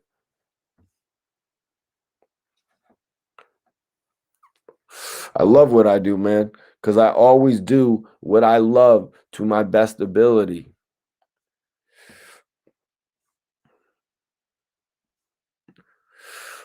Nah, Iceberg, all the felony, all that shit's been dropped. All that shit, I never went to court over none of those charges. I only went to court over the possession of marijuana charge, which they later threw out because there wasn't any way to like test it. It was ashes. So that's why they threw everything out. Nah, guys, I ain't getting into that shit yet. I ain't getting into that shit yet, you guys. If anybody wants to send me any cryptocurrency, or if anybody wants to send me a simple cash app, I will accept that though, you guys. You know what I mean?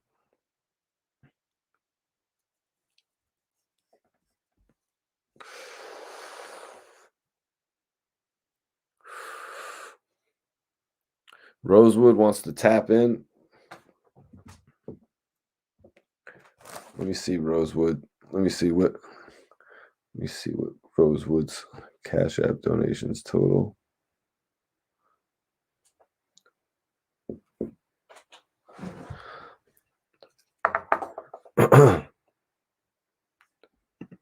Boom. I like it right there. Yo, Rosewood, hit the cash app with $10. Hit the cash app with $10, $15, and come in, man.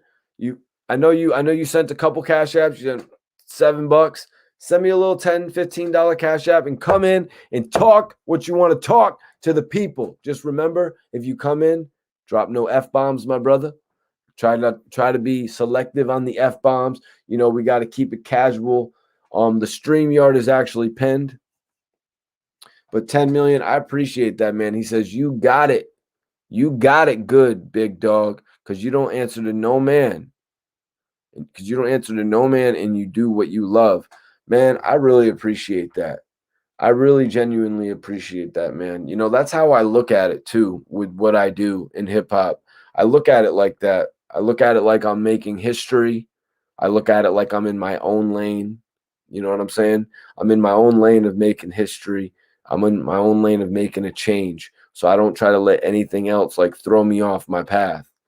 Okay, Rosewood, roll your shit up. Roll your shit up. Do your thing, man.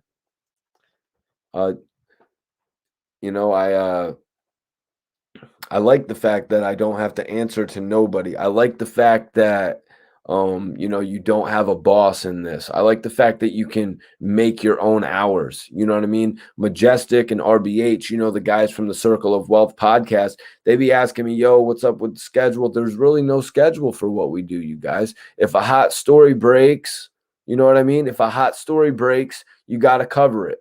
If you got a new interview, you got to drop it. Like the new interview I just did with Kid. Just did it today. I'll have a piece of it for you guys to view tomorrow. You know what I'm saying? I'll have a piece of it for you guys to view tomorrow. James Brown says, keep moving forward, Mikey. Buffalo, New York, 716. Hell yeah, man. I'm definitely tapped in. I'm definitely going to keep it moving, man. I appreciate you for consistently tuning in on The Real. If you want to check out some of the interviews that I dropped today, a couple of my throwback interviews I dropped with Arsonist, the Dipset producer. You know, he actually produced the Dipset anthem, and he produced the majority of tracks on the Diplomatic Immunity album, and also my interview with Young LA. I'd appreciate it if everyone would go check them joints out. That'd be dope.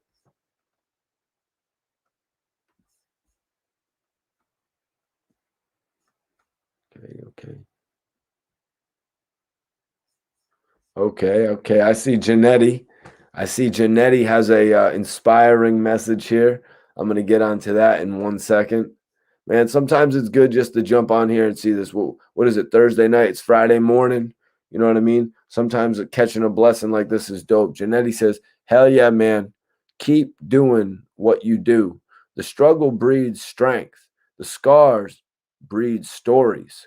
The strong survive, man." Yeah, man, you're right about that. I'll agree with you on that. The strong survive, the strong persevere. You know what I mean? The strong actually break through because it doesn't happen overnight. You know, I've been doing this for 12 years strong. You know what I mean? And I've been invested in it for 10 years before that. You know what I'm saying? 10 years I've been invested in this.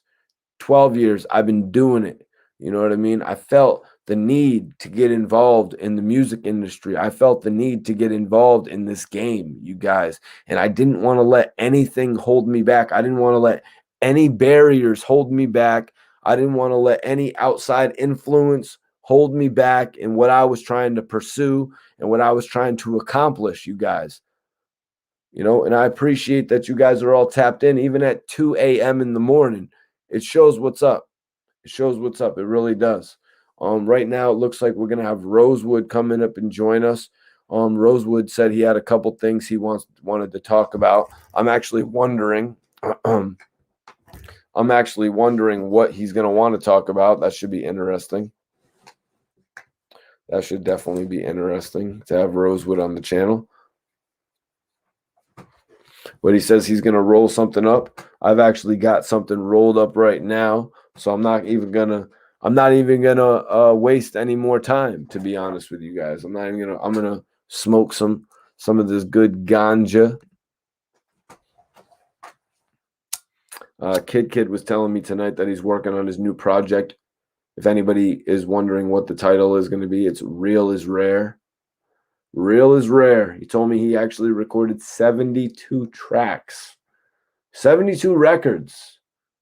You know what I mean? That reminds me of the old days of actually the artist. You know, you would hear 50 talking about, oh, we recorded 100 tracks in preparation for the G Unit album.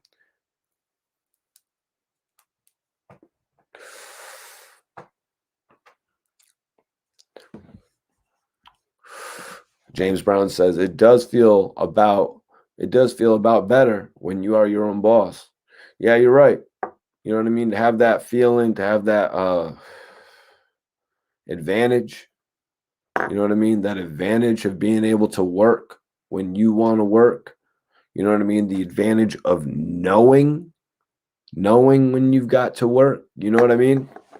That's a major advantage to have in this game. You know what I mean? Because some people just set times for themselves. They're like, all right, we got to go to work every Monday through Friday. We got to go to work every Monday through Friday, right? So they go to work every Monday through Friday, and 8 to 3, 9 to 5, whatever it is, you know, whatever the time is, and they do everything. They do everything to set themselves up for accomplishments, right? You guys, that's what these regular 9 to 5ers do, or even their employers, the guys in the higher seats. They hire people to come and work in their offices 9 to 5. You know what I mean? To accomplish things, to start moving, to accomplish things. But then you got people who are like YouTube content creators, or you've got business owners like people who sell houses and shit like that. They'll just log on the internet. People who sell art, anything like that. Anybody who does something like that, who has created a business for themselves, and then they can just press one button, put something on the market, sell it for a $20,000, you know what I mean, increase, or you're just putting a video on the internet. You know, it's a lot different. It's a lot different. You know what I mean? But places like Complex, Double XL, All Hip Hop, all these branches, they could find different ways to excel, though. They are.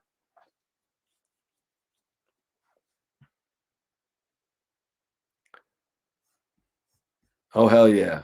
Hell yeah. Hell yeah, we do, Janetti. 9 to 5 is a scam. Well, you know what I mean? Well, those people get paid. Those people who get paid by the higher ups to accomplish their goals, they get paid. You know what I mean? And sometimes the people who sit on art, or the people who sit on property, or the people who, you know what I mean, who are doing content, sometimes it's a gamble. You know what I mean? Sometimes it takes, you know what I mean? Sometimes you got to wait a little bit longer. So those 9 to 5ers, they get paid every week. You know what I mean? Some of them get paid every 16 days or whatever it is. You know what I'm saying? 14 days. Some of them get paid bi-weekly. Some of them get paid every week. But some people get paid quarterly. Some people get paid monthly. You know what I mean? You got to take that into account as well. People need different means to provide for themselves. If you got to pay rent, every month and you can't afford to, you know what I mean, just actually own your own home and pay a yearly fee, you know what I'm saying? Like you're in a different category than somebody else. Rosewood, are you tapping in, man? Rosewood, are you tapping in? I'm about to get into the last questions. If anybody wants to send in their last questions right now in the chat.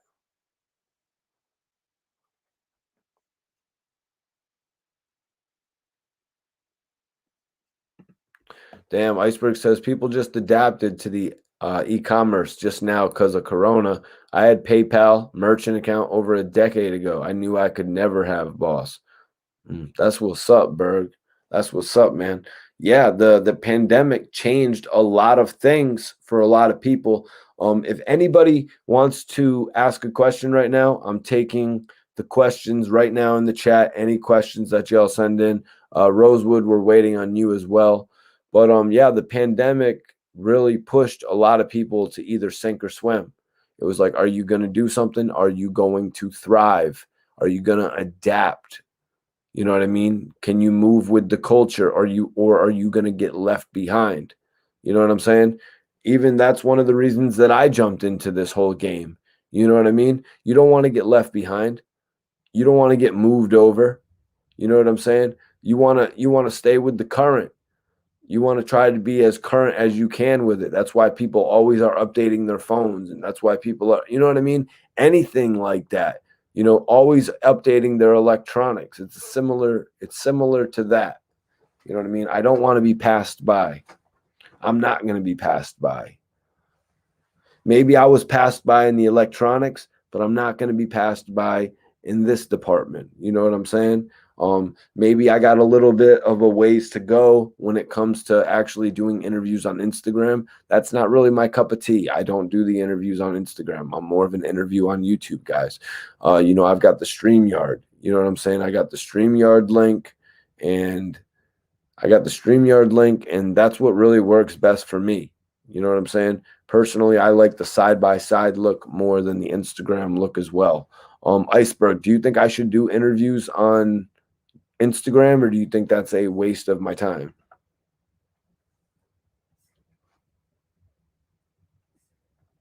All right, Rosewood, I'm waiting to spark up with you, brother. And I'm interested to hear what topic you want to touch on.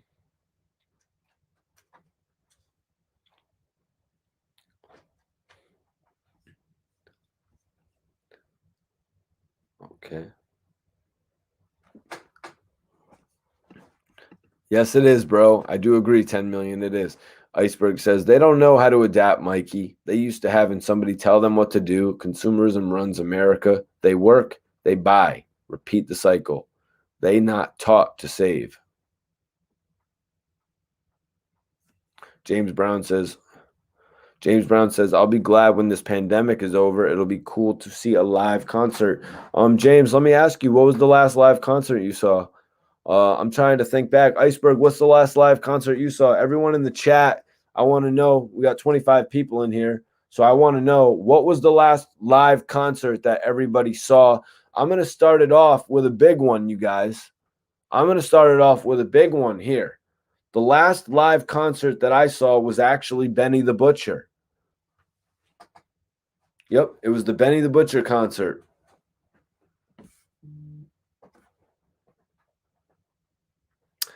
The homie Rosewood is fitting to join us.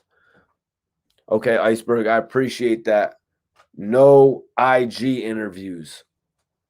Salute to you, brother.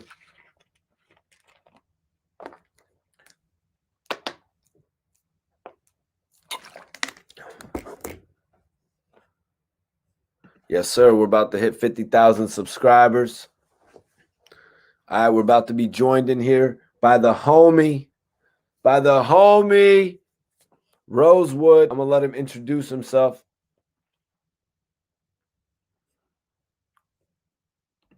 Living Legends, EA Polo Sports. That's the last joint that you saw? Who was that? I had a cool one. Benny the Butcher.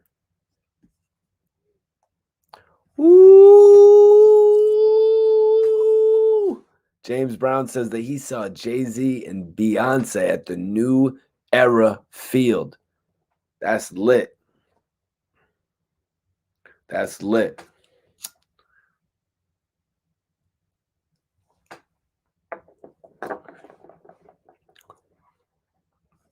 All right, all right, all right.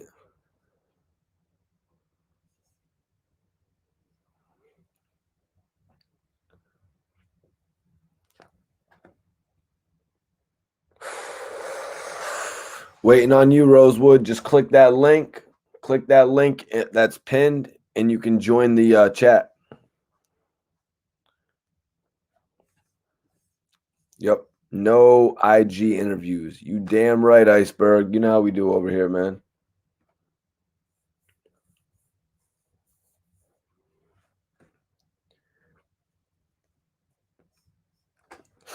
Yeah, I actually saw Murs perform live at South by Southwest. I saw Murs perform live at South by Southwest. I kind of bum rushed myself into that show too. It was lit. Murs was different.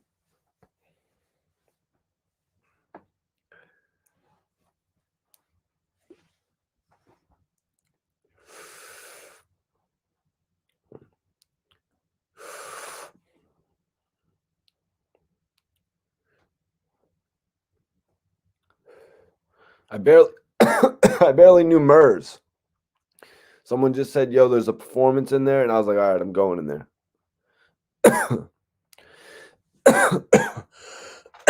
Shit. James Brown says, "Yo, James Brown, you really got it. Is your name James Brown?" Funny. So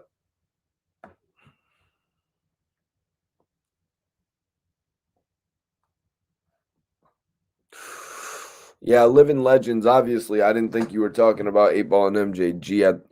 That was an album. You know what I mean? That was obviously an album. Yo, Rosewood, we're waiting on you, my G.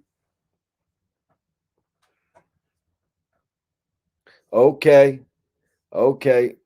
Looks like the homie's fitting to tap in. Mikey T, what up? What up? What up? What up?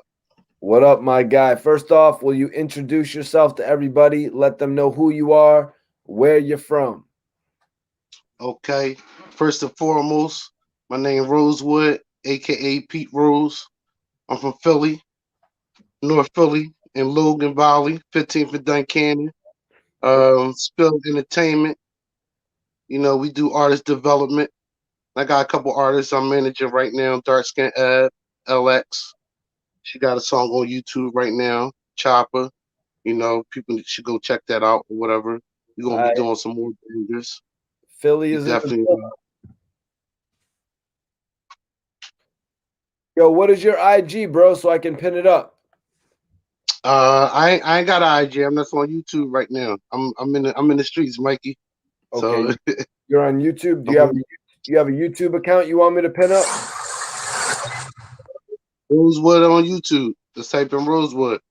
Rosewood. Yeah, or anybody can hit me up on my email, rosewood215 at Gmail.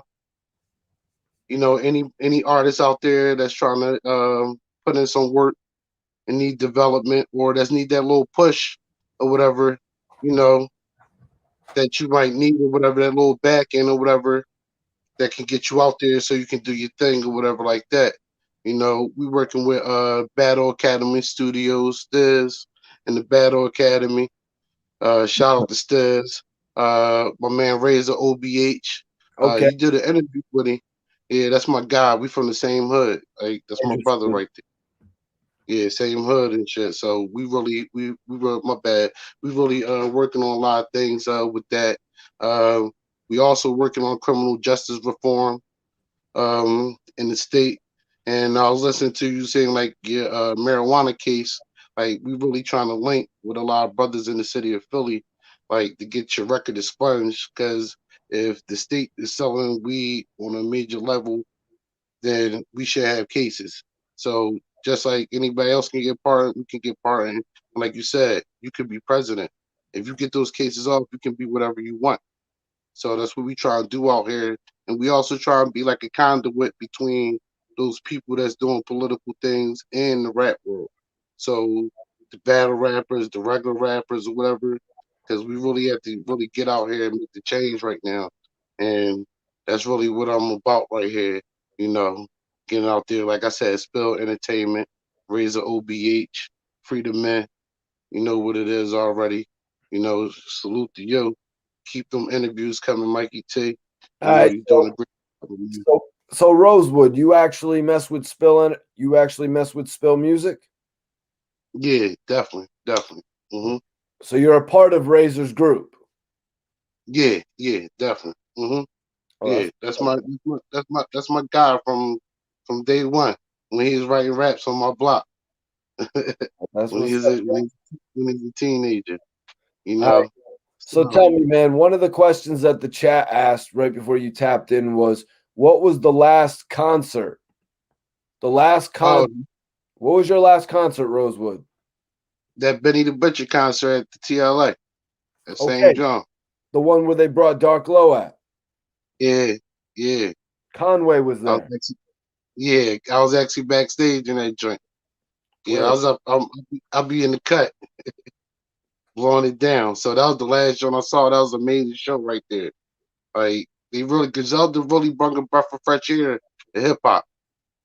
I'm hoping after the COVID and all that is over, I hope they can keep making a push, you know, and keep making good music because you don't get music like that. That's like that late '90s, early 2000 music, And there's a lot of people that have been missing that. Because there's a lot of watered down non-substance hip hop out here. It's a lane for that. You can like that or whatever. You can be cool with that music or whatever. Like I like Pooh Shiesty. I like NLE Chopper, but I still listen to old school stuff or whatever. I'm going to listen to the lots, of course, Beanie Siegel. All Philly rappers. Especially Philly rappers. I'm all for Philly support Philly. All That's right. what I'm All really right. into. So let's get into that then, my dude. Let's get into that. I gotta get hmm I got Rosewood, I gotta get your top five from Philly, man. Unless you can't do a top five and you gotta do a top 10. Um, Let's go. I know I'm gonna give a top five, but I'm not gonna go in any. It's not gonna be any order. Okay. Now I'm gonna go first with Black Thought, Beanie Siegel, Petey Crack. Okay. I'm gonna go with Vodka, All right. Vodka, major salute. and my last artist I'm gonna go with, and this is a tough one because there's so many I could do a top 10, but I just want to do a top five. It'll be Oskina. Oh shit. That's pretty lit. That's pretty lit, That'll man. be that'll be my top five. Like That's if I'm fine. in the car going out of town, that I'll be banging those artists right there. Word. So have you gotten a chance to check out Oskina's new podcast? Yeah, that's real dope. That's a real good look for the city. And that first interview that he did with to have Siegel on there, that was a great look for the city. From all the little drama and the back and forth, internet beef, and a lot of people don't understand. It be a lot of internet stuff.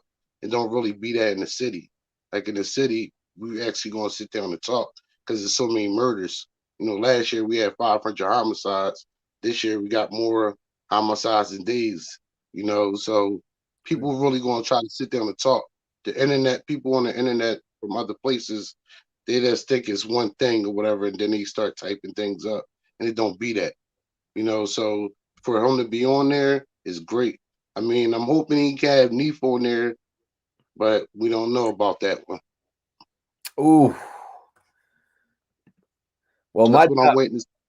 my top five in Philly, my top five in Philly is pretty simple, man. It's Meek, Beans, Cassidy. Well, actually, I mean, I think it was actually Meek, Cassidy, Beans, Gilly, Arab. That was my top five in Philly. Now I'm gonna replace Vodka with Young Chris. My bad, because Young Chris is definitely top five, and he just dropped some new music too. All right, He hold just on, dropped. man. Hold on. So let's go Black Thought, State Property. Then who else you got? Let's get three more. Vodka, Black Thought, State Property, Vodka. Then who? That I'm gonna go with after that for the city. I'm gonna go with Quilly Mills. I'm gonna go with Quilly Mills. I'm Quilly going Mill, with Quilly Mills. number four. Yeah, I'm gonna go with Quilly Mills. I'm gonna go with Cree Force. I'm gonna go with NH. NH. Yeah, I'm gonna go with NH. That's my guy, and he been doing it for a minute. He been doing it for a minute. And Ness. Enes. Okay. Salute to Enes, man. Enes is cool. He be still doing his shit. I actually did a major interview with one of his the band label mates. Do you know which member of the band I did an interview with? Trivia. Which, and if you don't know, just take a guess. Which member in the chat as well? Everyone in here, trivia. Which member of the band did I do an interview with? Rosewood? Dylon, Dylon, Dylon, Dylon. Okay. All right. Rosewood says Dylon. And who would your second choice be? um, Fred. You got it. Fred. That was it. That was it. Yep. I'll be tuned in. I'll be tuned in. I'll be tuned in. Yeah, I'll be tuned in. I never got to do an interview with Dylon. You know, I think he kind of like after doing all those Diddy disses, I think he kind of shied away from doing interviews because he knew everyone was going to ask him about that. Yeah, yeah. I don't think he was ready for that exposure. I don't think he really was ready for that. I, Another person I really mess with, Ines, homie, Bruno Brinks. I think he's like be underrated in the city. Yeah, check out Bruno Brinks. Like, and he be battling now too. He got a battle on the Philly versus Delaware on Battle Academy. okay, Battle Academy. Yep, yep. But he been rapping for a minute. He was on the Big Star DVDs. See, I'm from that era. Big Star DVDs, Young Bob Headshots, all that like that Philly era where you really had to rap. You Yo, really had to have bars. Rosewood, are you familiar with Tim Vaughn's list here?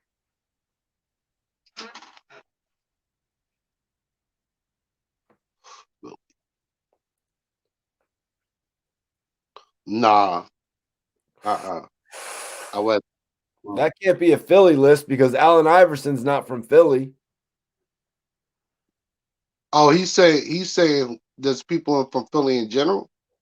That's what we were talking about. I wasn't really too sure what Tim Vaughn was talking about. He'll probably correct himself here in a minute.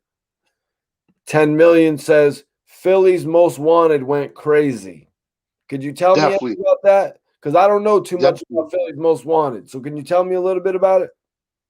Oh, definitely. Now, Philly Most Wanted had the city on fire, and this is before Beanie Siegel came out, and this is when Major Figures was, trying to make a name for themselves. They already had a deal. Their first deal was with Pharrell Williams. So you had Mister and Bubonic. That was the two. That was the two artists that made up Philly's Most Wanted, Okay. and they had crossed the border. Um, Crossed the border, and they had like two more singles hits. Now the word on the streets was that one of them was fucking with Khalees, and Pharrell got mad and kicked him out. So that's And like some tell me what was the group members again name again? What was it? bubonic, Mister and bubonic. Mr. and Bubonic. Damn. Do you think they're reachable? They should be. They should be. They definitely should be because they definitely staples in the city. And like I said, Mister was messing with Khalees, and Pharrell got upset and chopped him, blackballed him ever since. Damn. So, level of success, Major Figures or Philly's Most Wanted? Who reached a higher level of success? Mm, Are you mm. allowed to? Are you allowed to say that on camera? No, yeah, no, I keep it. I keep it a J. We ain't here to sugarcoat feelings. Um, because Iceberg. Iceberg says. Uh, Iceberg says that Philly's Most Wanted was underrated. They even had Neptune beats. Well, as Rosewood was just saying, they actually had a situation with Pharrell. you was actually signed to Pharrell. Hmm. They dropped the album, but Pharrell didn't push it or nothing like that. You know, because of the situation. All right, So but was Yeah, That's Us. Was that shit? What was the Major Figures records? We're gonna have to talk yeah, about this another time, Rosewood, because obviously the viewership got a little messed up tonight. But what was the other record from the Major Figures that was playing on the radio besides Yeah, That's Us in Philly? Major Figures only had Yeah, That's Us. Everything else was freestyles. So did anything Everything else play else, on the radio? no, it was only Yeah, That's Us, and they had the video for it. We're gonna have And to then do a whole debate. Yeah, That's Us, and then because they played that video on BET Uncut. Um, they might have one more. They might have one more song that was out there, but it wasn't as popular as Yeah, That's Us. I All could right. say Philly's Most Wanted. Philly's Most Wanted had at least three bangers. Okay. Okay. They didn't have the promotion. The way Bean. That's how Beanie Siegel got on through them. It was they. He was rapping. He was rapping with Philly's Most Wanted first, Beanie Siegel, Okay. and then his mixtape Cosmic Cav. They had DJ here in Philadelphia on Power 99. He dropped the mixtape, and this was back in 1998.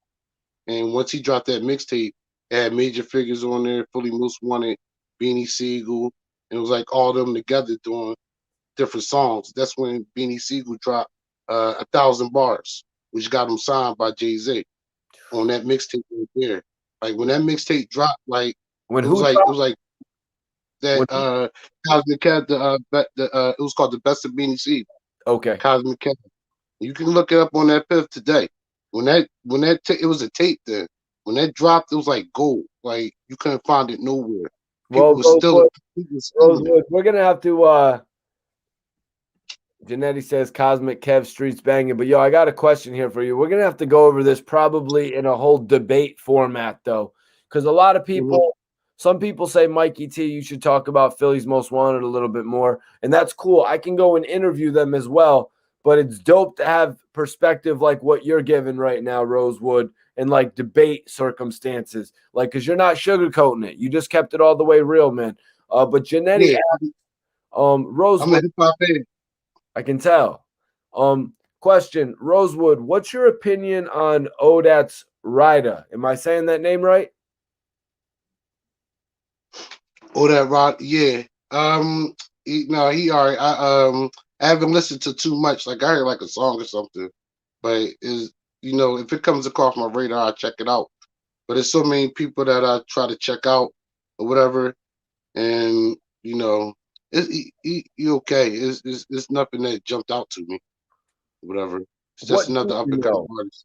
What do you know about him? Where do you know where he's from? Does he have a couple No, music videos out? I never really checked into him. Whoever put that up there will have to fill you in on him.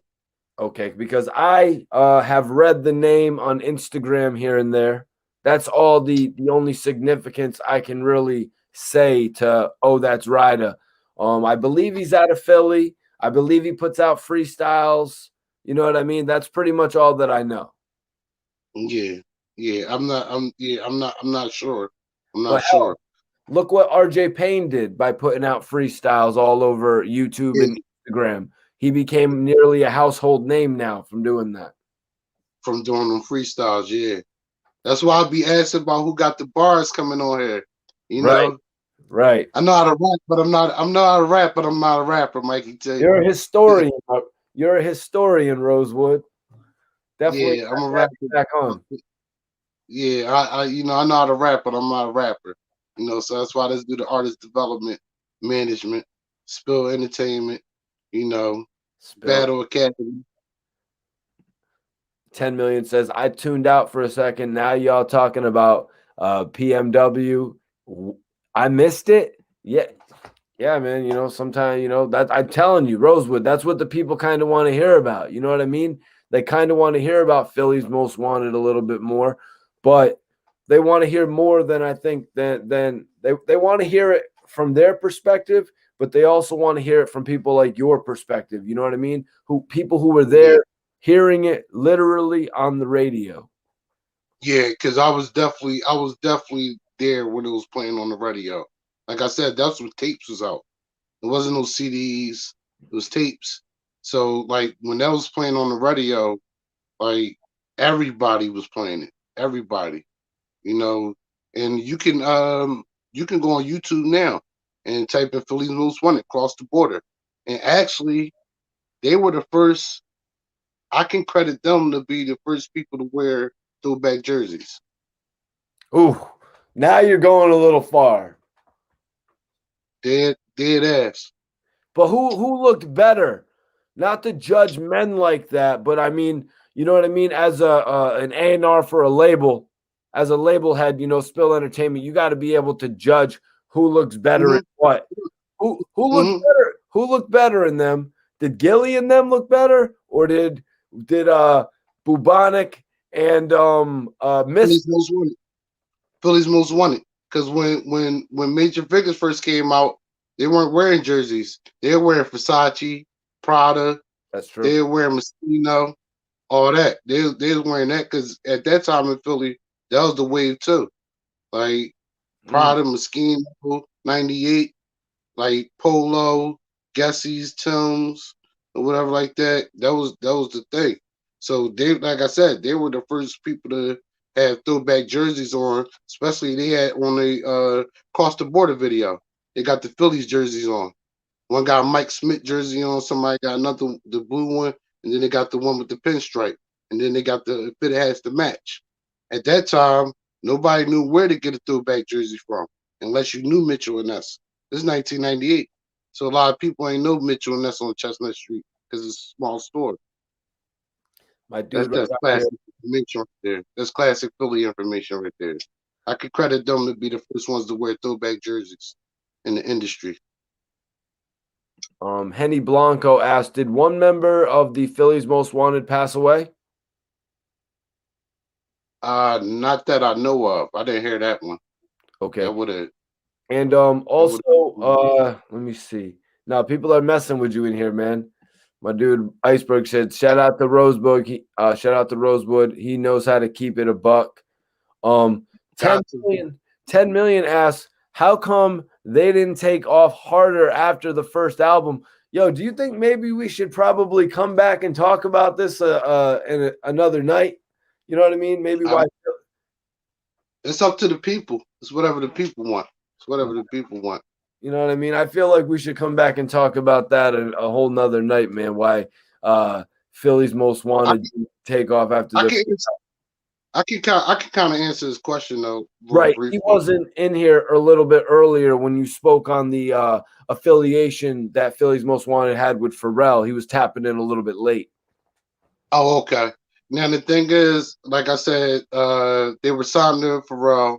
At the time, I do believe it's still it wasn't Star Trek yet. I'm not sure what the label was, but it was transitioning to Star Trek music. And they were signed out of Philly by Pharrell, and Pharrell basically did all the beats on their album. Even their album is all done by Pharrell. But Mister had a relationship with Khalees, and Pharrell got upset and basically blackballed him out of there. So there was never going to be a second album. Check this out right here. He said Philly Celebrities and Memory Lane are the best songs from them, in my opinion. Philly Celebrities is a banger. That's off the album.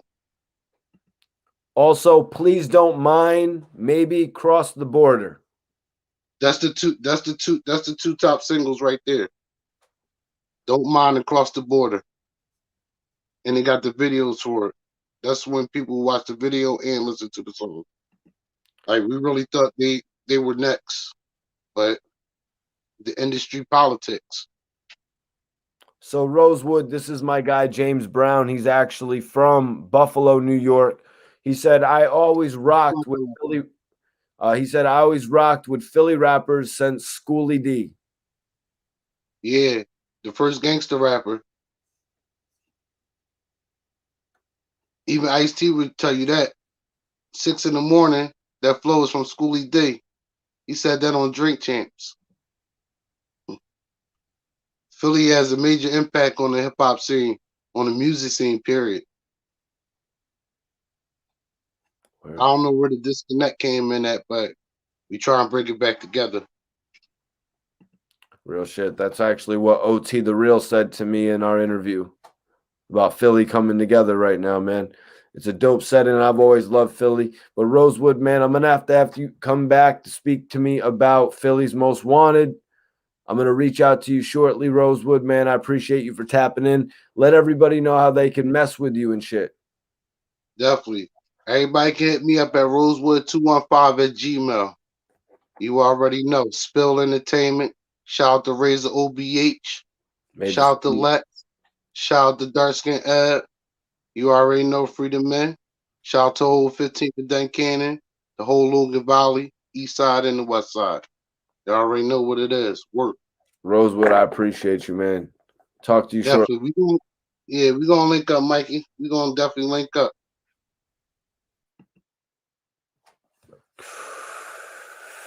Appreciate everybody for tapping in on this late night video, man. Rosewood definitely came in and dropped some gems, man. Really appreciate that. Everyone else, man, stay tuned for what we got dropping tomorrow. Stay tuned for the interview with Kid Kid. Iceberg just posted it. If anybody wants to reach out to Rosewood, he actually works with Razor and Spill Entertainment. You know what I'm saying? Razor is actually an OBH artist. He has his own label, Spill Music. Rosewood was explaining that he works with them. So if you guys want to, if you're an artist, if you're a producer, if you're a publicist, if you're a designer, you know what I'm saying? Hit up Rosewood.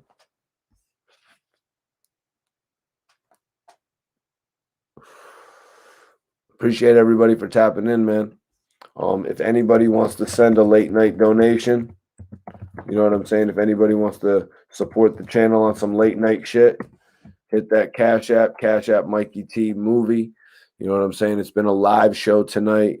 My man Iceberg on the check-in, letting me know, yo, you got to do it like this. I'll remember that for next time, Iceberg. You know what I mean? I kind of did it on the late tip, jumping on here. Kind of jumped in on the late night tip. I wasn't expecting it. It's been a blizzard all day. I released a couple throwback interviews with Young LA, with Arsonist. I actually did a new interview today with Kid, so it's been a productive day. And now I'm about to call it a night, you guys. I'm fitting to call it a night. It's been lit. I really appreciate everybody tapping in. Like I said, if anybody wants to go the extra mile, support the channel, hit that Cash App with a donation, or just hit that like. Hit that like on the video. I see we only got 23 likes on this video. I'm going to need everybody to hit that like building right now. James Brown says, Rosewood, peace to you and yours. Yeah, major salute to Rosewood for coming in tonight. He actually had a lot of game, a lot of knowledge, you know what I mean? Interesting stuff that stuff that I find interesting, like having a knowledge of what was playing on the radio back in the day, you know, what people were what did they say back then? Getting jiggy to back in those days, what people were really feeling. If people were feeling the people wearing this compared to that. Yo, Ali 1017, I appreciate that. 799 super chat. Major salute to my dude Ali 1017. I'm not sure how long he's been rocking with Gucci Man and all them. I'd like to know, though. I mess with Gucci Man in 1017 heavy. So, Ali, I appreciate you, man. Definitely appreciate that. $7.99. Send in a question if you have a question, Ali. Just make sure it's nothing satanic, my brother.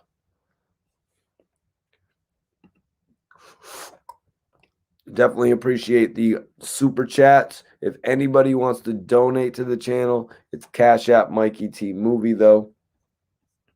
But like I was saying about Rosewood, he was actually coming in here.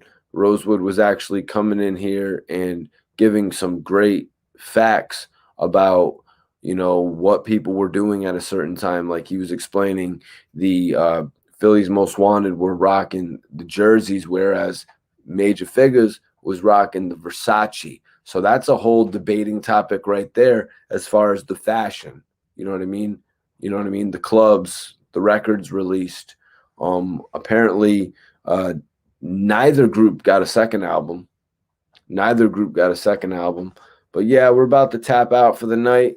Ali, if you have a question, Ali, hit it right now in the chat, my brother. Really appreciate you tapping in on the late night vibe with us.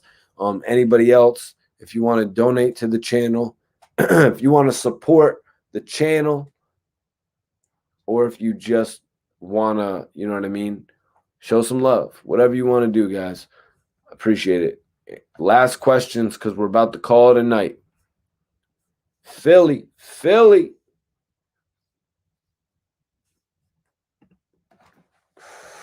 We are about to call it a night, you guys. It's the end of the blunt. It's the end of the night. I should start saying that shit all the time, right? I should be like, it's the end of the blunt and it's the end of the night.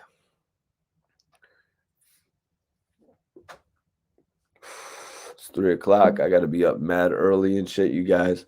You know, I salute all y'all for tuning in, man. I'm sorry I kept you up so late. My bad. When is the next live? The next live is tomorrow, Rosewood. Peace, Iceberg. Peace, Iceberg. Appreciate you for tuning in. The next live is tomorrow, Rosewood. Janetti, always enjoy tuning in. Have a good night. Report Card Radio Chat, Mikey T. Thanks for having me. Salute to you, Janetti. Appreciate everybody. Really do. End of the blunt. End of the night.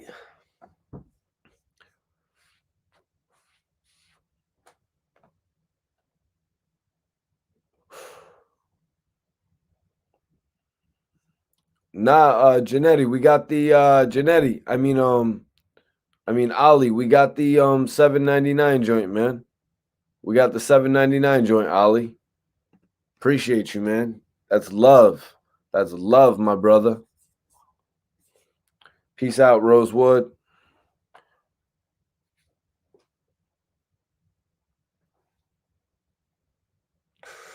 We're calling it a night, though.